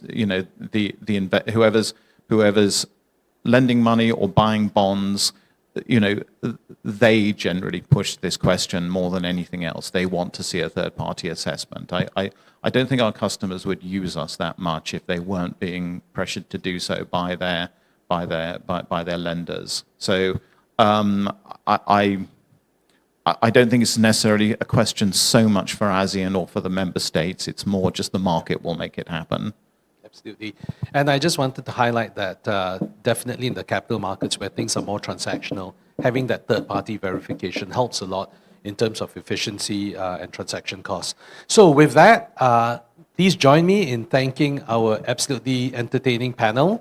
Thank you very much. And thank you to all of you for spending time with us. Thank you very much to our speakers. If I could please invite all of our speakers on stage to just head to the center of the stage. We want to take a quick photograph. Maybe you could come forward, yes.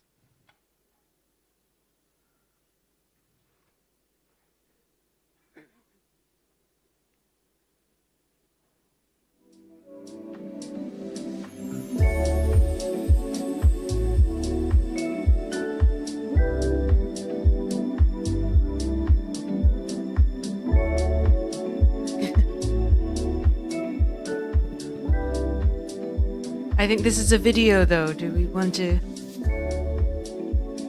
Or just wave to the camera.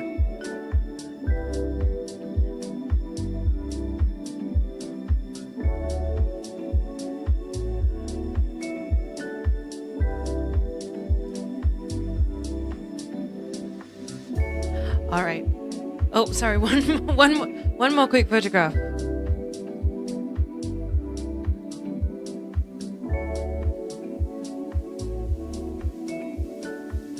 Okay. Thank you very much. Once again, a round of applause for our distinguished speakers.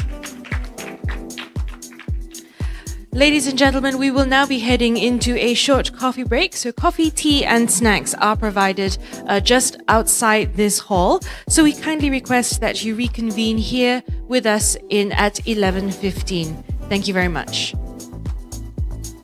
Ladies and gentlemen, welcome back. We hope you're nice and refreshed for our final panel session of this webinar.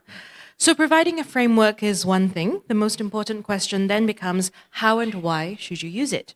So to discuss the use cases of the ASEAN taxonomy, its impacts and benefits, and more, I would like to introduce our next panel. First, we have Miss Monica Ioanita Octavia, VP at PT Bank Mandiri, Mr. Chatri Techatasana Sunton, Assistant Managing Director for Finance and Investor Relations at Bangkok Expressway and Metro Public Company Limited, Ms. Arisa Noor, Chief Strategy Officer at Wasco Berhad, and Mr. Jerus De Silva from our Technical Advisor, DNV. And facilitating the discussion is Mr. Khairul Rizwan, General Manager for International Affairs at the Securities Commission Malaysia. May I please invite all our speakers to join us on stage?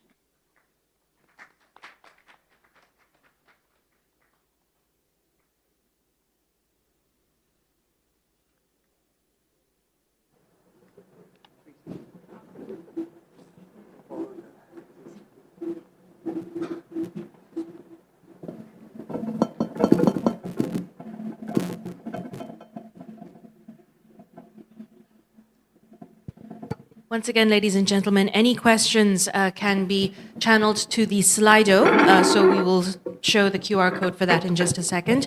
Also, do indicate to whom your questions are addressed, if any, and they'll be addressed during the final 10-15 minutes of the session. Khairul, over to you. Thank you very much, Lynn.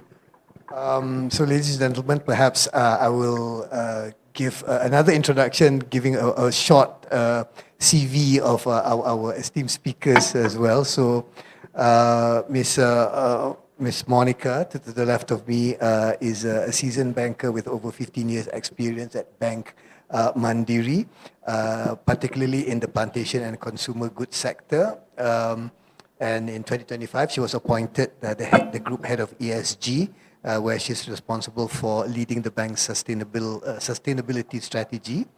Mr. Chatri Techatasana Sunton, I hope I got that right. Thank you. Assistant MD of Finance and Investor Relations. So he's had 12 years experience as the AMD at Bangkok Expressway, and prior to BEM, he was in Standard Chartered Bank and the Bank of Tokyo Mitsubishi. Ms. Ariza Noor, the Chief Strategy Officer of Wasco Berhad.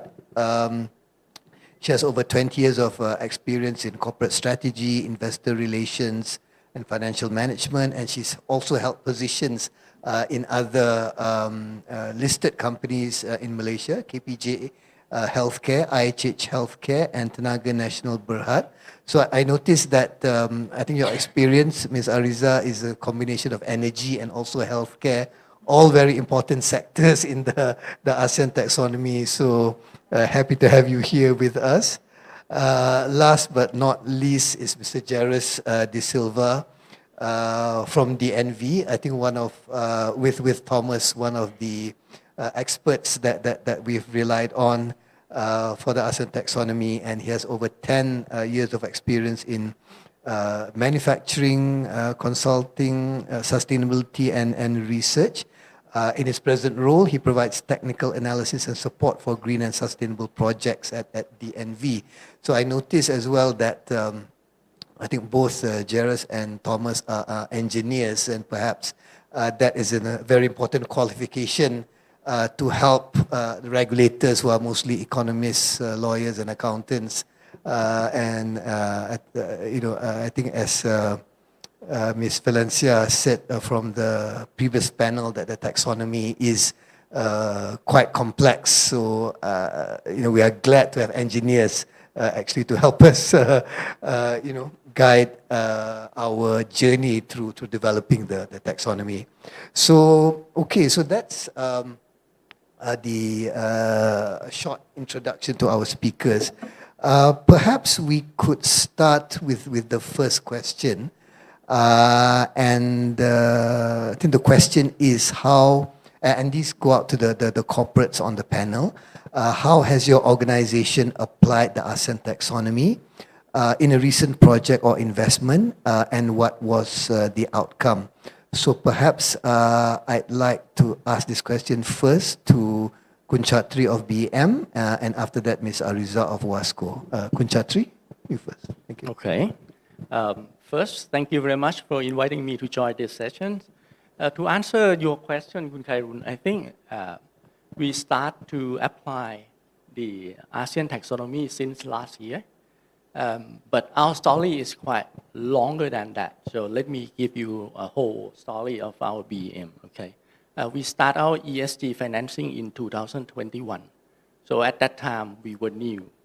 So what we did was we were talking with the underwriter who had experience in the ESG underwriting at that time. So they recommend us to issue the ESG bond. And some of the reason would be like just only a few issuers in the market at that time. And Excuse me, Kun Chatri, I think you have a slide to accompany. Okay, okay. Maybe I'll signal, yeah.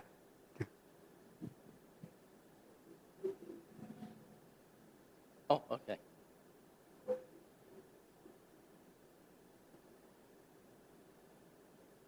Not working. Oh, I think they have to point it here. Apologies, a slight technical difficulty. Just give us 1 minute to get the slides up.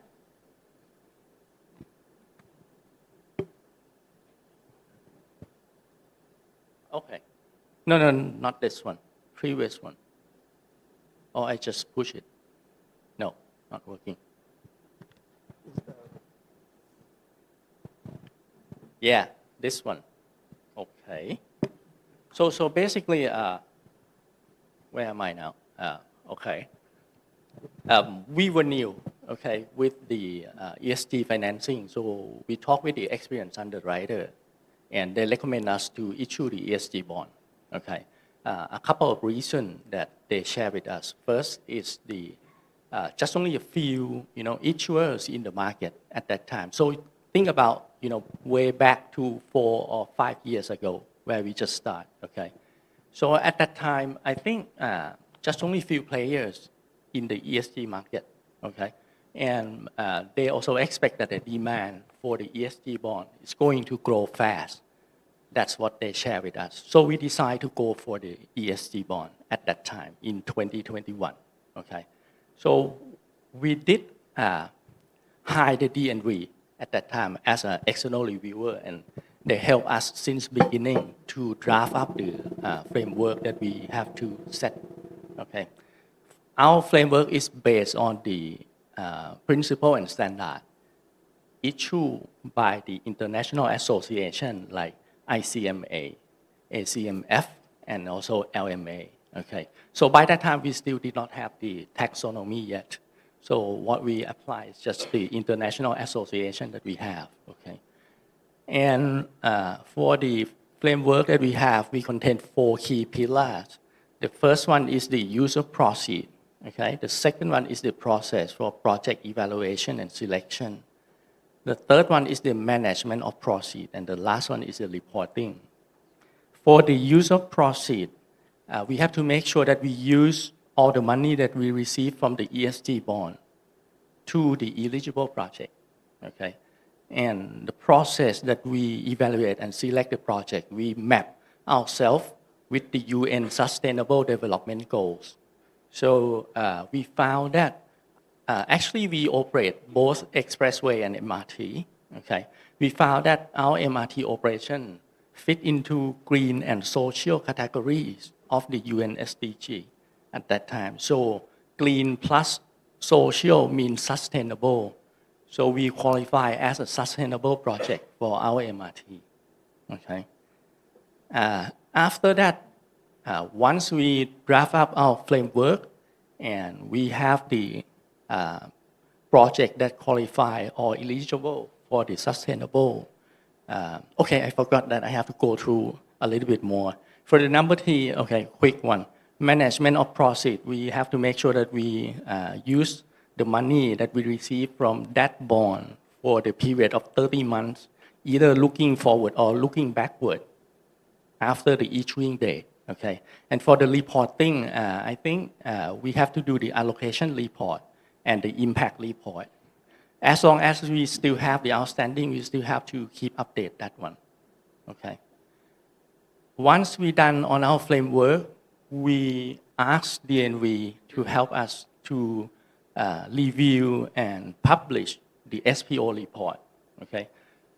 Once we get the SPO report from DNV, and then we done with our framework, we just do normal process for the bond issuing. We just filing the documents with the SEC Thailand, and we did the marketing with the investors. And finally, we issue the SB bond. Our SB or sustainability bond is the first for us and is the first SB for Southeast Asia at that time in 2021. Okay, and we also get the award from the Asset AAA as the best SB in the region for that year. After that, we keep update our framework every year because we issue the bond every year.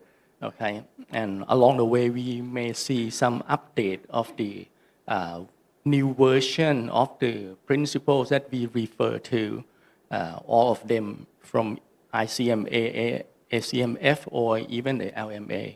Okay, until last year, we apply the taxonomy, okay, both Thailand and ASEAN taxonomy. So for Thailand, taxonomy is the phase 1. We also qualify as a green activity for the Thailand taxonomy. We have 0 direct CO2 emission, or scope 1, we are 0. And for scope 2 and 3, we try to reduce. For the scope 2, we reduce by, actually we consume the electric in order to operate our MRT. So we try to reduce the scope 2 by using more of the renewable energy to replace the normal electricity from the EGAT that we use. Okay? And for the scope 3, we try to do less business with the red suppliers.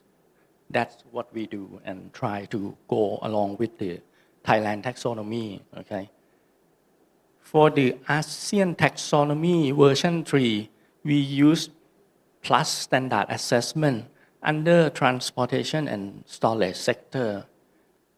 You can see that we are also qualified in Tier 1 Green, where we have zero of the direct CO2 emission as well. So it's pretty much the same as the Thailand taxonomy that we have. Okay, under the DNSH assessment, we contribute to environmental objective number 1 is the climate change mitigation, and also we don't have the negative impact to the rest of the EO2 to 4. Okay, so this is pretty much that what we apply and implement in terms of the principles that we refer to from the international association. And also once you launch the taxonomy, either Thailand or ASEAN taxonomy, once you launch, we also refer to your taxonomy that happened last year. Yeah, okay, that's pretty much for me for the implementation. Yep. Thank you very much, Kun Chatri. I think what was interesting to note is that I suppose your journey or I think dabbling in sustainable finance came even before the taxonomy was in place. I mean, you looked at the I think the ACMF green bond standards, the ICMA principles, and so on. So it's, I think, just a continuation of that in using the taxonomy as another framework that you could rely on. So I think very interesting to continue that conversation. But perhaps I could at this stage ask Ms. Ariza to share her experiences as well at WESCO. Thank you.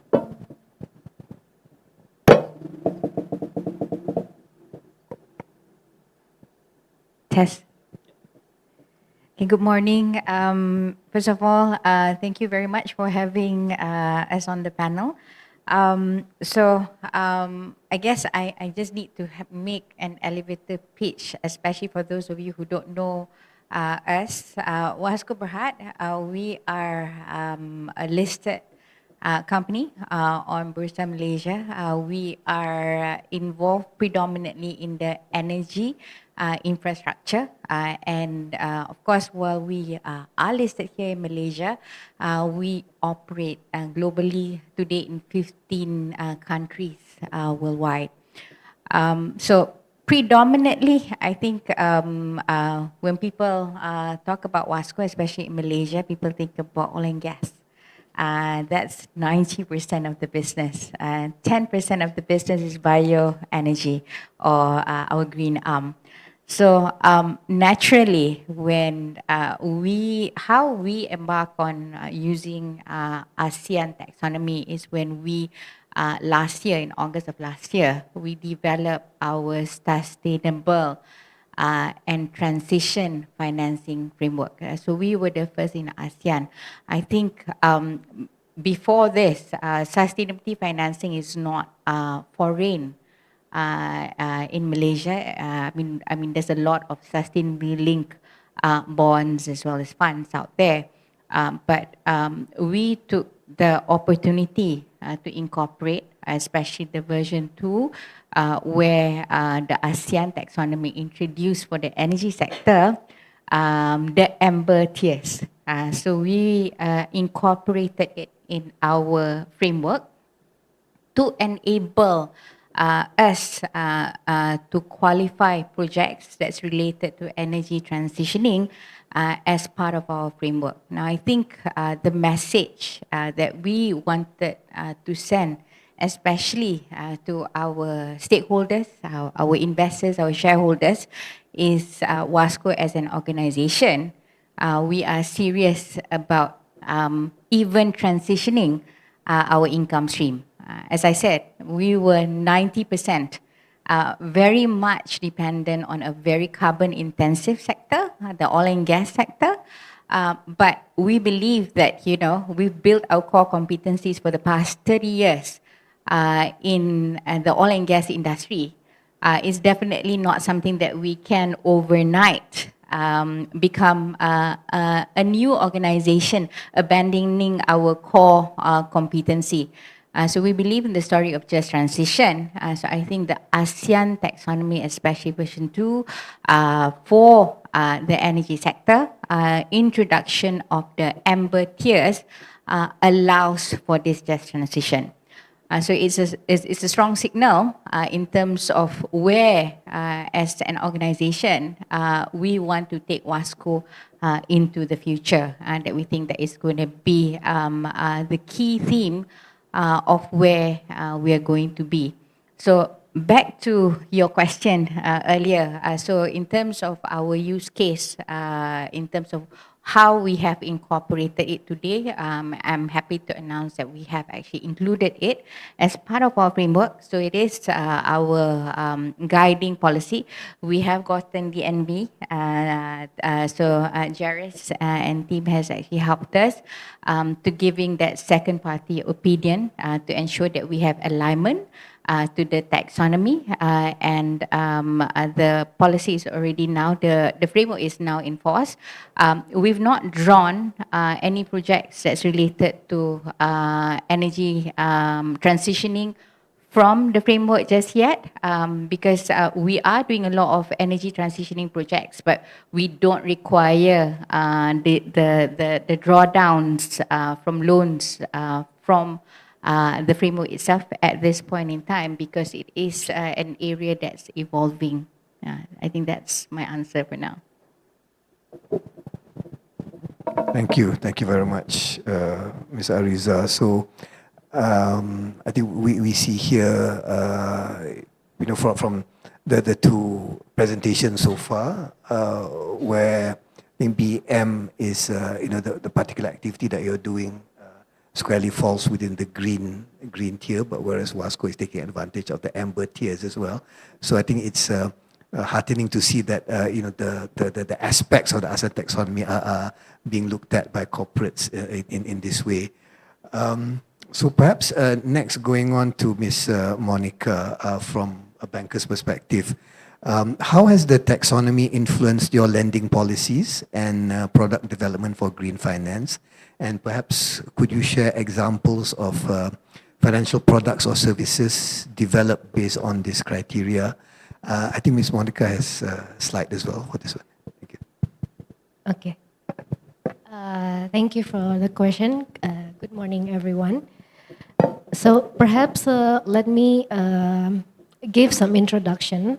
So in Indonesia, the journey began back in 2017 when our regulator, OJK, published the Regulation 51 back in 2017, which guides the financial institutions, issuers, and public companies in implementing the sustainable finance. Then OJK also released Regulation 18 back in 2023, expanded the implementation of the sustainable finance to include sustainability-linked debt securities and also sukuk. And now OJK also are in the piloting stage for the Indonesia taxonomy for sustainable finance, which provide a guideline helping us to classify the business activities that truly support the SDGs and also our Indonesia's net zero emission target. So Bank Mandiri has been actively involved in this process, participating in the pilot project, and also contributing inputs during the focus groups discussion organized by OJK, starting back in 2022 when it was named the Green Taxonomy Indonesia, when we had the traffic light classification. And up to this year, it is version 2 of TKBI, which is starting the piloting this September this year. So we also gather feedback from clients and contribute insights through the Indonesian Bank Association to support the development of TKBI. And along with this pilot of the taxonomy, OJK is also conducting a piloting stage for the climate risk management and scenario analysis to us, banks. In which case, Bank Mandiri, as one of the largest banks and also the state-owned banks in Indonesia, this year we will have to conduct stress testing for climate risk measurement for 100% of our portfolio. So, so in addition to the taxonomy and then the climate risk stress testing, it is for the preparation of the adoption of the IFRS S1 and S2 in 2027, which is the roadmap of OJK. And on top of the national regulation, Bank Mandiri also follow international standards and principles, such as standards from ICMA, LMA, SEMF, and also the ASEAN Taxonomy and Climate Bonds Initiative. This ensure our local practices are in line with the global principles. And on the right-hand side, these are reflected in two of our frameworks, Bank Mandiri Sustainable Finance Framework and the Transition Finance Framework, which was just issued in 2024. Both of which are aligned with the OJK TKBI, and also we made reference to the ASEAN Taxonomy and other international best practices as well. So as the first national bank in Indonesia to establish such framework, we've integrated sustainability into our lending policies and also product development process. This help ensure that our financing decision remain consistent with national as well as regional sustainability standards. Through the SFF, Bank Mandiri has introduced a robust internal classification and also monitoring system that guides both internal and external stakeholders, such as our clients and investors, in identifying, evaluating, and reporting our sustainable finance activities. The framework also provides a clear foundation for issuing sustainable finance instruments, such as sustainability and green bonds, and also sustainability-linked financing and other sustainable finance products. And with the TFF, the Transition Finance Framework, we help clients to engage in a project that help reduce emission and move toward our low carbon operation. So it is designed to support Indonesia's journey toward decarbonization. Now, so based on these frameworks, on the next slide, we can show you the Bank Mandiri's growth in terms of the sustainability finance portfolio as well as the funding product and also financing product that we've been developing so far. So on the left, we see that our sustainable portfolio keeps growing each year, reaching 304 trillion rupiah by June 2025. Which grow almost 10% year on year, which include both green and social activities based on the OJK Regulation 2017. And if we look closer, the biggest portion comes from the sustainable agriculture, and there's also eco-efficient product, renewable energy, and clean transportation. These sectors are key to help Indonesia move toward a low carbon future. Now, on the right-hand side, we see that the various products that we've been that we've provided. So, for the wholesale funding, we've issued $300 million sustainability bond back in 2021. And then we've also issued ESG repo with our counterparts in 2022. And most recently, we issued a green bond of equivalent 10 trillion rupiahs, which was divided into two phases back in 2023. And phase two just been issued recently mid this year. And for the wholesale financing, We provide green loans to sectors such as transportation and renewable energy, as well as social loan to our leasing company clients, which provide microfinancing and like motorcycle financing to small businesses that create social impact. And for those hard to abate sectors such as plantation, dairy farm, cement, and petrochemicals, we've also provided the sustainability linked loan. And from the retail segment, we're also expanding product like green mortgage and then the EV loans. And also we've launched recycled PVC cards to help reduce emission. And hopefully by the end of this year, we will also launch Bank Mandiri's ESG savings product for our retail segment.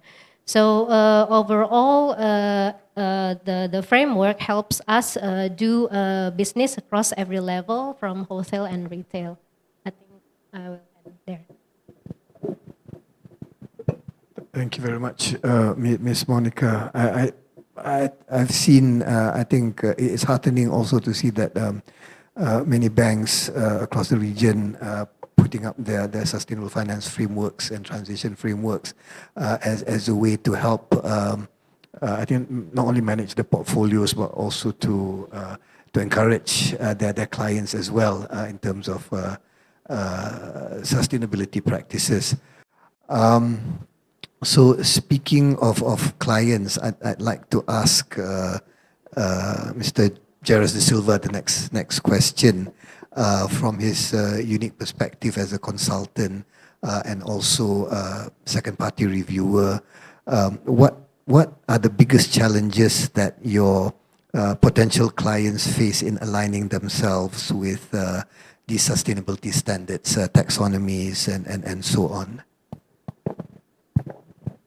Yeah, thanks, Carol. So just before jumping into some of the key challenges, I just wanted to highlight the flexibility that the ASEAN taxonomy offers for various types of issuers. So as was mentioned earlier by colleagues on stage, that DNV worked on WASCO, we worked on BEM, which are two very different types of issuances. We have use of proceeds on one end, but then we also have sustainability linked. So it basically brings quite a bit of flexibility to issuing various different types of financial instruments for projects across different sectors. With that in mind, what we've commonly seen as some of the biggest challenges that a lot of other issuers come up to us with is the implementation of the additional factors in the taxonomy, such as DNSH or social aspects, things like that. Usually, it can be a bit straightforward or sometimes a bit complicated, but issuers will have an idea of what they want to finance, whether that be something in power generation or transportation, and they can show backing towards a particular environmental objective, whether it be climate change mitigation or conservation of biodiversity.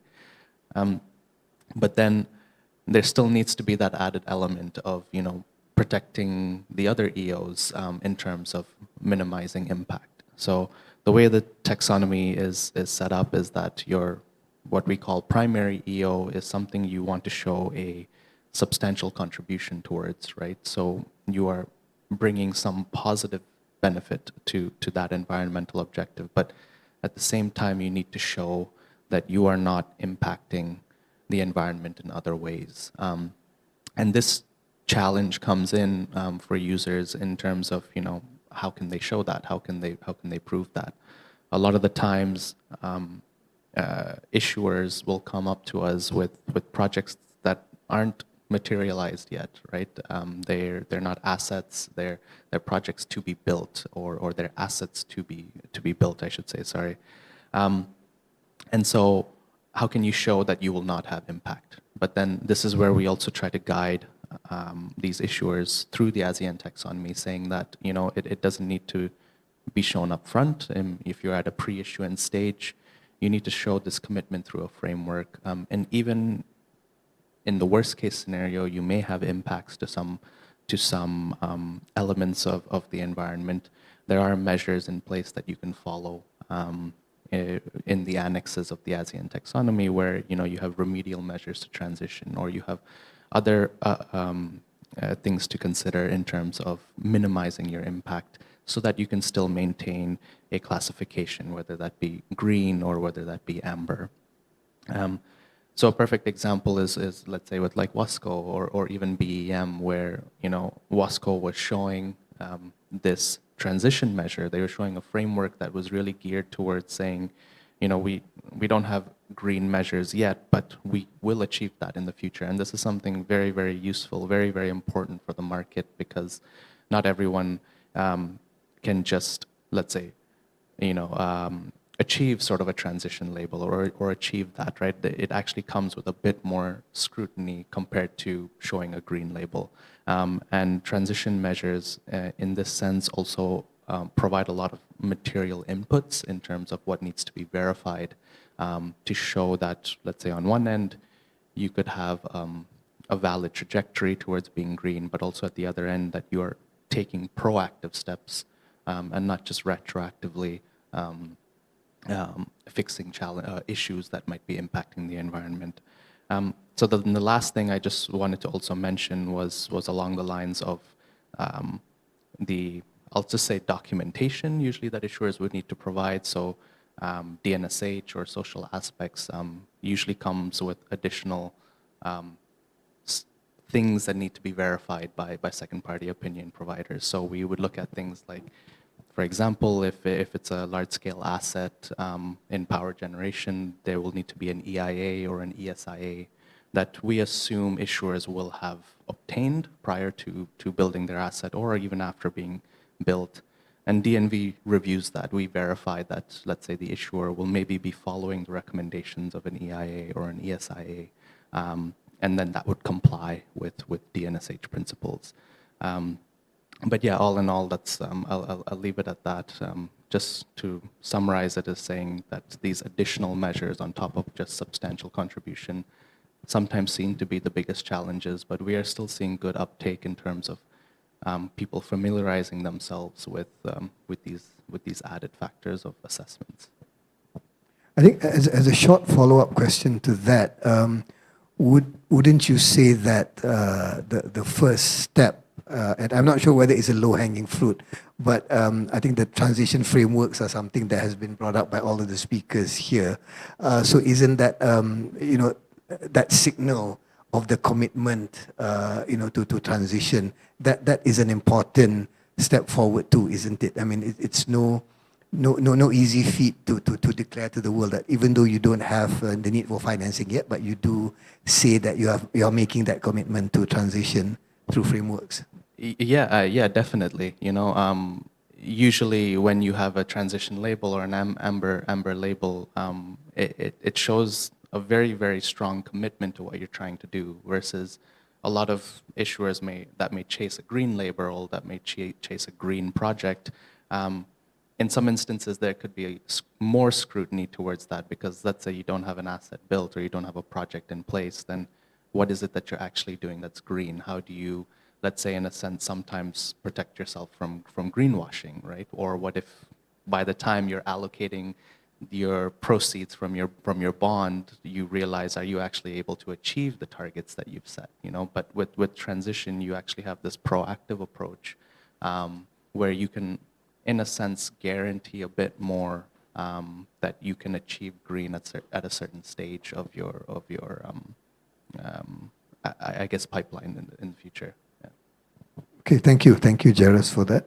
So we'll go to I see we've got some questions here already, but why don't we go to the next round first? So again, questions for Kunchatri and Puan Ariza. So maybe Kunchatri first. Same question.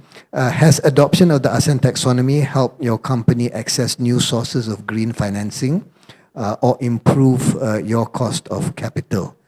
I think Kunchatri also has the same slide as now. Yes.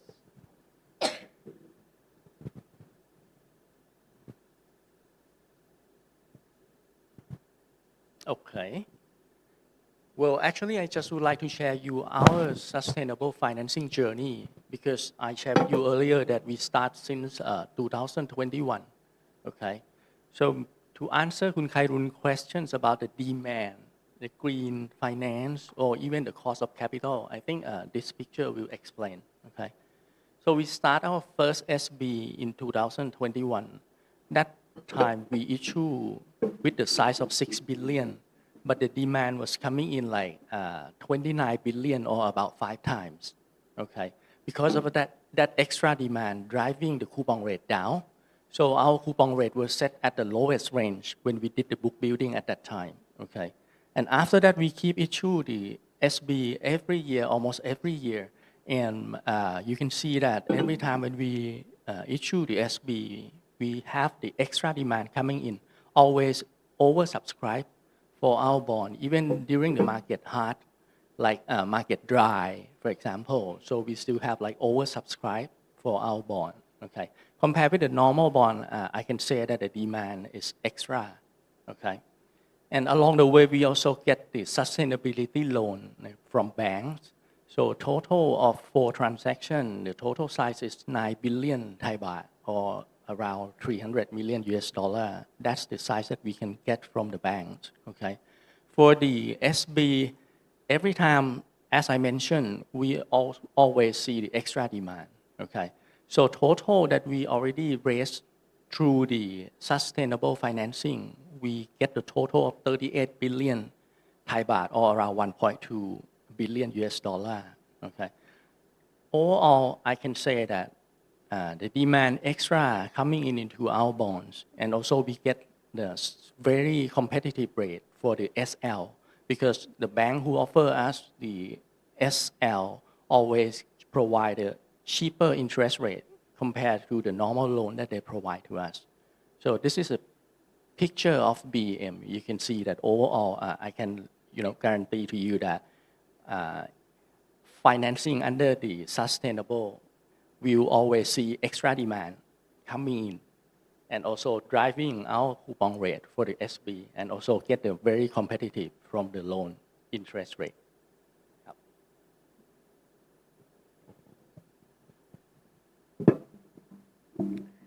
Okay, so I guess what BM has highlighted here is definitely there are benefits, especially in improving our cost of capital.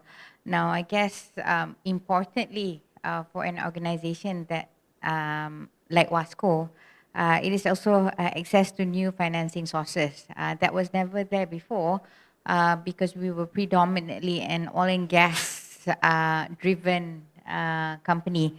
And I don't know if many of you remembered sometime pre-COVID, there was a financial crunch, especially in the oil and gas industry, especially with the lenders, because of few companies that I shall not name here.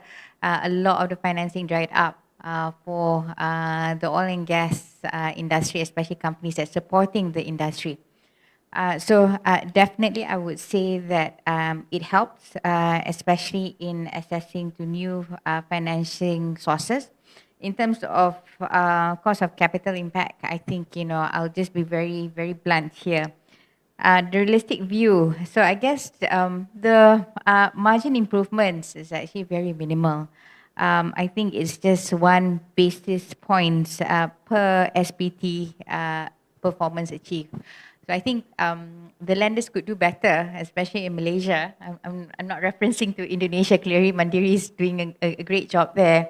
But still, it's still much lower than what we anticipated.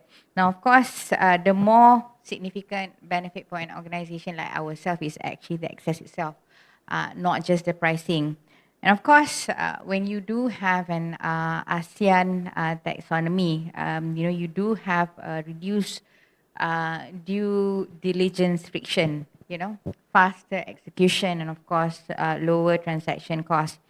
So I think the indirect benefits are also aplenty, especially in strengthening relationship with our existing lenders. I think today lenders, shareholders, they appreciate proactive sustainability approach. And of course, it better positions us as a company as well. My answer. Okay, thank you, Kunchatri Puan Ariza. Next question goes to Ms. Monica as again as a banker. So, has the ASEAN taxonomy facilitated cross-border green finance transactions or collaborations within ASEAN? Okay. So in our case, we developed the sustainability bond framework back in 2020, which at the time the ASEAN taxonomy wasn't there yet, but we fully aligned our framework with the ICMA Sustainability Bond Guideline, as well as the ASEAN or the ASEAN Green Social and Sustainability Bond Standards from the ACMF. That framework received the second party opinion from Sustainalytics, reinforcing the transparency and the investor confidence. And based on that framework, we issued the sustainability bond in 2021, which was oversubscribed by more than 8 times at the time. The proceeds have also been directed toward impactful sectors such as renewable energy, clean transportation, sustainable water management, healthcare, and the MSMEs, supporting both environmental progress and inclusive economic development. And then in 2022, we followed up by executing the ESG repo worth $500 million with our 2 counterparties. This was the first ESG repo transaction in Indonesia and one of the first in Southeast Asia. So, but moving forward with the ASEAN taxonomy, it has made remarkable progress. The sectoral coverage is highly relevant to us and well aligned with the Indonesia's net zero emission target, which should provide a strong foundation for us looking ahead. So with our presence, we have several branches in Singapore, Hong Kong, and also Shanghai. This international presence, we aim to collaborate with corporate clients on the financing side, but as well as we are looking collaboration with multilateral development banks to raise or to get cost of funding which are more lower to which can be used by us to deploy the funding to finance sustainable projects. So this ASEAN taxonomy, we see that moving forward, it should be helpful for us to provide common reference and help determine whether the business activity that we will be financed qualified as sustainable. So I think that's where the ASEAN taxonomy will play a critical role. Okay, thank you for that, Ms. Monica. So for the next question, I'd like to go to I think Ms. Ariza, as I think as Wasco is a transitioning company.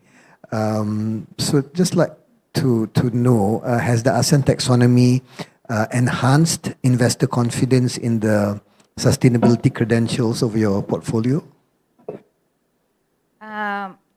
Yes, Carol, I think it has. I think to a certain degree, just by adopting ASEAN taxonomy, even as little as in our STFF, I think it's a strong signal to all of our stakeholders, our regulators, our shareholders, as well as our investors on the direction of where the company is headed. So the company is definitely headed towards moving across with the transition.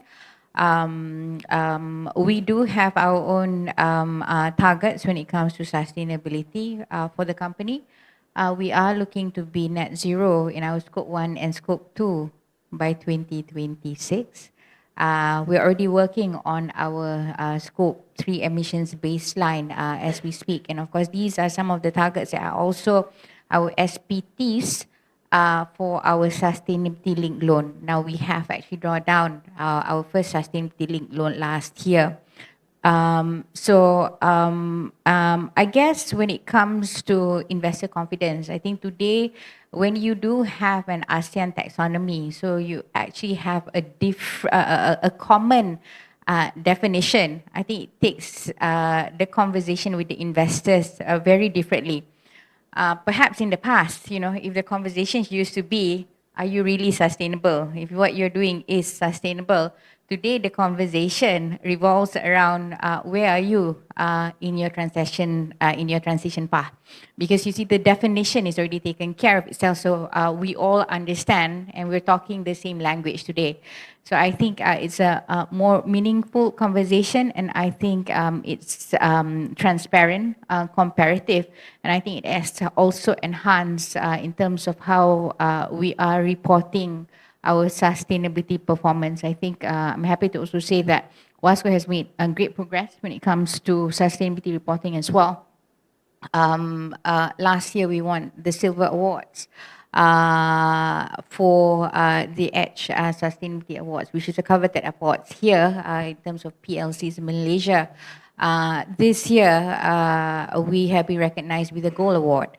So having said that, I think having the adoption of ASEAN taxonomy really helps in terms of creating that transparency, especially when you do have a common denominator in terms of discussing about sustainability and improving your performance as well. Yeah. Okay, thank you, Puan Ariza. So I think before we go to the Q&A questions, perhaps a last round or a last question that I think for all our panelists, how can stakeholders, including financial institutions, corporates, and policymakers, better collaborate to drive wider adoption and consistent application of the ASEAN taxonomy across the region? So we'll start with, I think, Ms. Monica first. Yeah. What would you like to see? Yeah. I've said before that the ASEAN taxonomy, in terms of the sectoral coverage, is highly relevant to us in Indonesia. Looking ahead, what would be valuable is I think the development of like a clearer implementation guideline, which engage both not only the financial sectors but also the real or private sectors. So we hope that there is like a more proportional division of roles among stakeholders. So financial institutions, corporates, and policymakers. So maybe, for example, in terms of the assessment or classification process, perhaps it can be initially be done by the project owners or by the corporate itself. So just to avoid inconsistencies between banks, because the data availability and the transparency is still not the same among banks towards the same assets. That's what we see currently in Indonesia when we are doing the piloting stage for the TKBI. So, and also on top of that, maybe the presence of the independent assurance that can be used by us banks, that can help with the consistency and the credibility of the classification process, so that banks can use those assessment and also assurance for us to apply it proportionately to our exposure in terms of our disclosure and reporting as well. And for the policymakers, I think the fiscal or non-fiscal incentives that incentivize both the financial sectors and the private sectors for them to pursue projects that consistent with the taxonomy, the activities that can also, I think, push the adoption of the taxonomy. Okay, thank you for that. I think in terms of fiscal incentives, there around the region, I know some countries have introduced some manner of grants, also tax incentives. Of course, governments are very, I think they're very careful before they give out these incentives. So I think where we can, we will give those incentives. So perhaps next, Kun Chatri. Thank you, Kap. I think for wider adoption of the ASEAN taxonomy, I think it's more, for me, I would think that it's more related with the transition. Simply because if I qualify 100% of the business activity in two colors, I guess, let's say 20% are green. The rest are amber and red, for example, okay? So for the green, I think they use your taxonomy and they apply officially because they would like to tap into the green financing.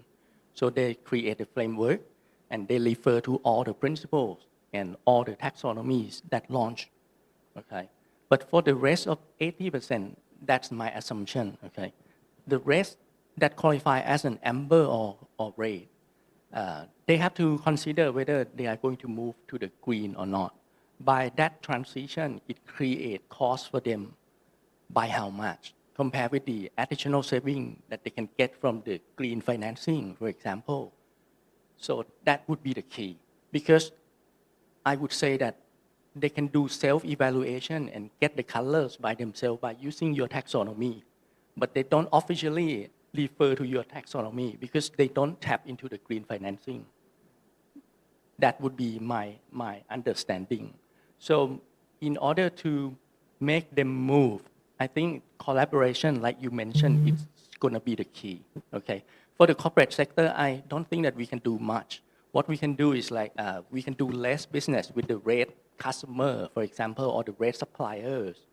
But for the FI, for example, banks, can you do lending more on the green and stop lending to the red?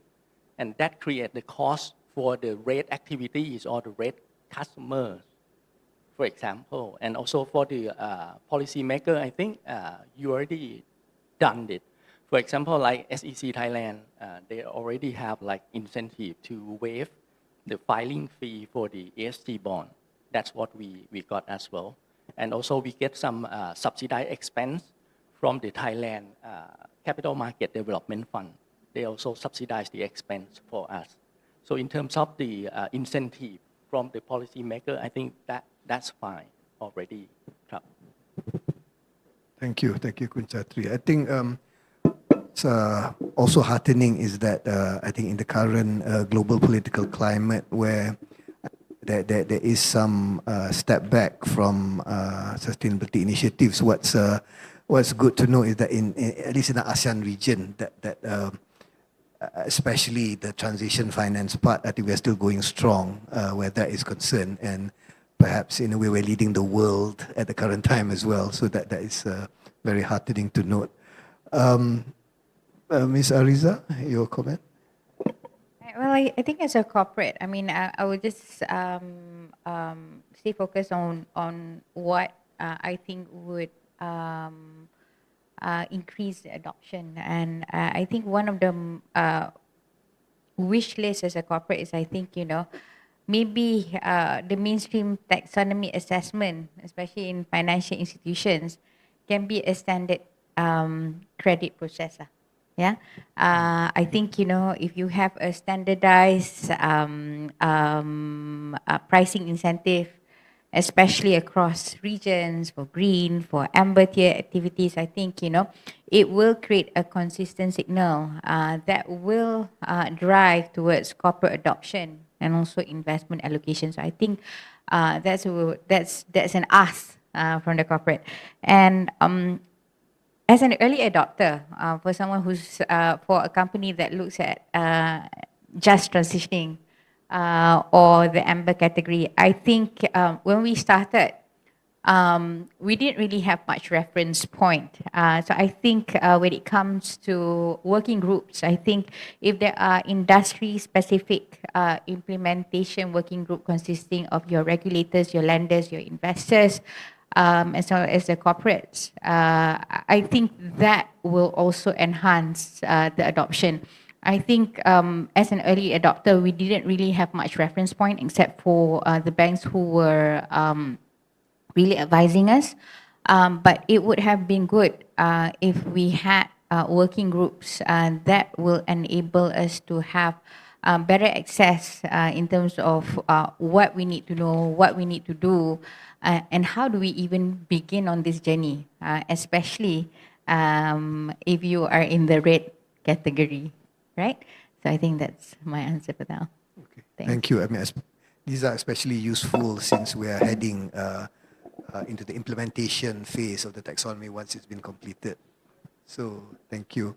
So last but not least, Jairus, I mean, you may be in the best position having access to all of the the parties, the regulators, corporates, and so on. Yeah. Any thoughts? I mean, I think the panelists here also covered most of what I want to suggest, and I think in addition to things like, let's say, financial incentives, cooperation, and further uptake of the taxonomy for different types of projects and assets, speaking from the perspective of, let's say, an independent assurance reviewer, probably one of the things I would suggest, or we would recommend, is that like the financial institutions or the regulators maybe look into adding the criteria of taxonomy assessments, let's say for second-party opinions or even verification services. We are seeing this a bit more in the market as well, where a lot of these assurances and assessments do need to undergo a classification under a taxonomy. And although ASEAN taxonomy is not regulated in the market, it is a very good incentive to boost credibility, for projects and bring a lot of, I'll say, credibility again to either the greenness or even transition elements of different assets. So it can bring a lot of visibility, especially in the ASEAN region, for different types of investments. And this can be good for both, both parties, so the project owners, as well as investors and other stakeholders in the region. Okay, thanks for that, Jairus. So that was the last round, and I want to address some of the questions from the audience in the last few minutes. So there's a question on any examples of projects where the taxonomy is used for conservation and protection of biodiversity, which usually do not have monetary returns of investments. So I think, Ms. Monica, in your presentation, I did see that that there has been some activity in terms of agriculture. I'm not sure whether it's directly related, but is there, from your experience, has there been any, at least for Bank Mandiri, where the purpose is conservation and protection, which I think we realize as well, it's a bit challenging and it's mainly being financed by governments. But yeah. Yeah. The sustainable agriculture that we have in our portfolio is mainly in the plantation sector. So it's a certified plantation, whether it's the Indonesian SPO or the Roundtable SPO certification that we require. So, but yeah, and for the conservation or protection of biodiversity project at the moment, Bank Mandiri has not yet to finance any of the projects itself. But just to inform that in Indonesia, our environmental ministry is currently in the process of looking into these kinds of projects as well and preparing for the regulatory framework and environment for potential project owners to do and establish this conservation or nature-based project in Indonesia, which Bank Mandiri is continually monitored the progress. So perhaps by the time the regulations are put in place and and we also are equipped enough to have the technical capability ourselves to assess the feasibility of the project. Maybe that's something that we can look at in the future. Thank you. You mentioned plantation companies. So we do have a plantation company in Malaysia who one of their plantations is on an island in this state. So they have initiatives to address coastal decline. So they have bunds and things like that. But not exactly seeking financing for that. They do that as part of their own internally generated funds. So still, I think that problem is still something which is there that there's in the plantation company's case there's nobody else to do that for them, so they had to bear the cost themselves. So yeah, it is something which definitely is on our radar to see how, from the regulator's perspective, how we can address that. Ms. Ariza, there's a question for WASCO, so I suppose it has to go to you. How WASCO defines eligible transition projects under their STFF, and how those map to the taxonomy's transition category? Okay, so I'm just going to read it off here. So in terms of our STFF, we have a direct application to the transition project classification.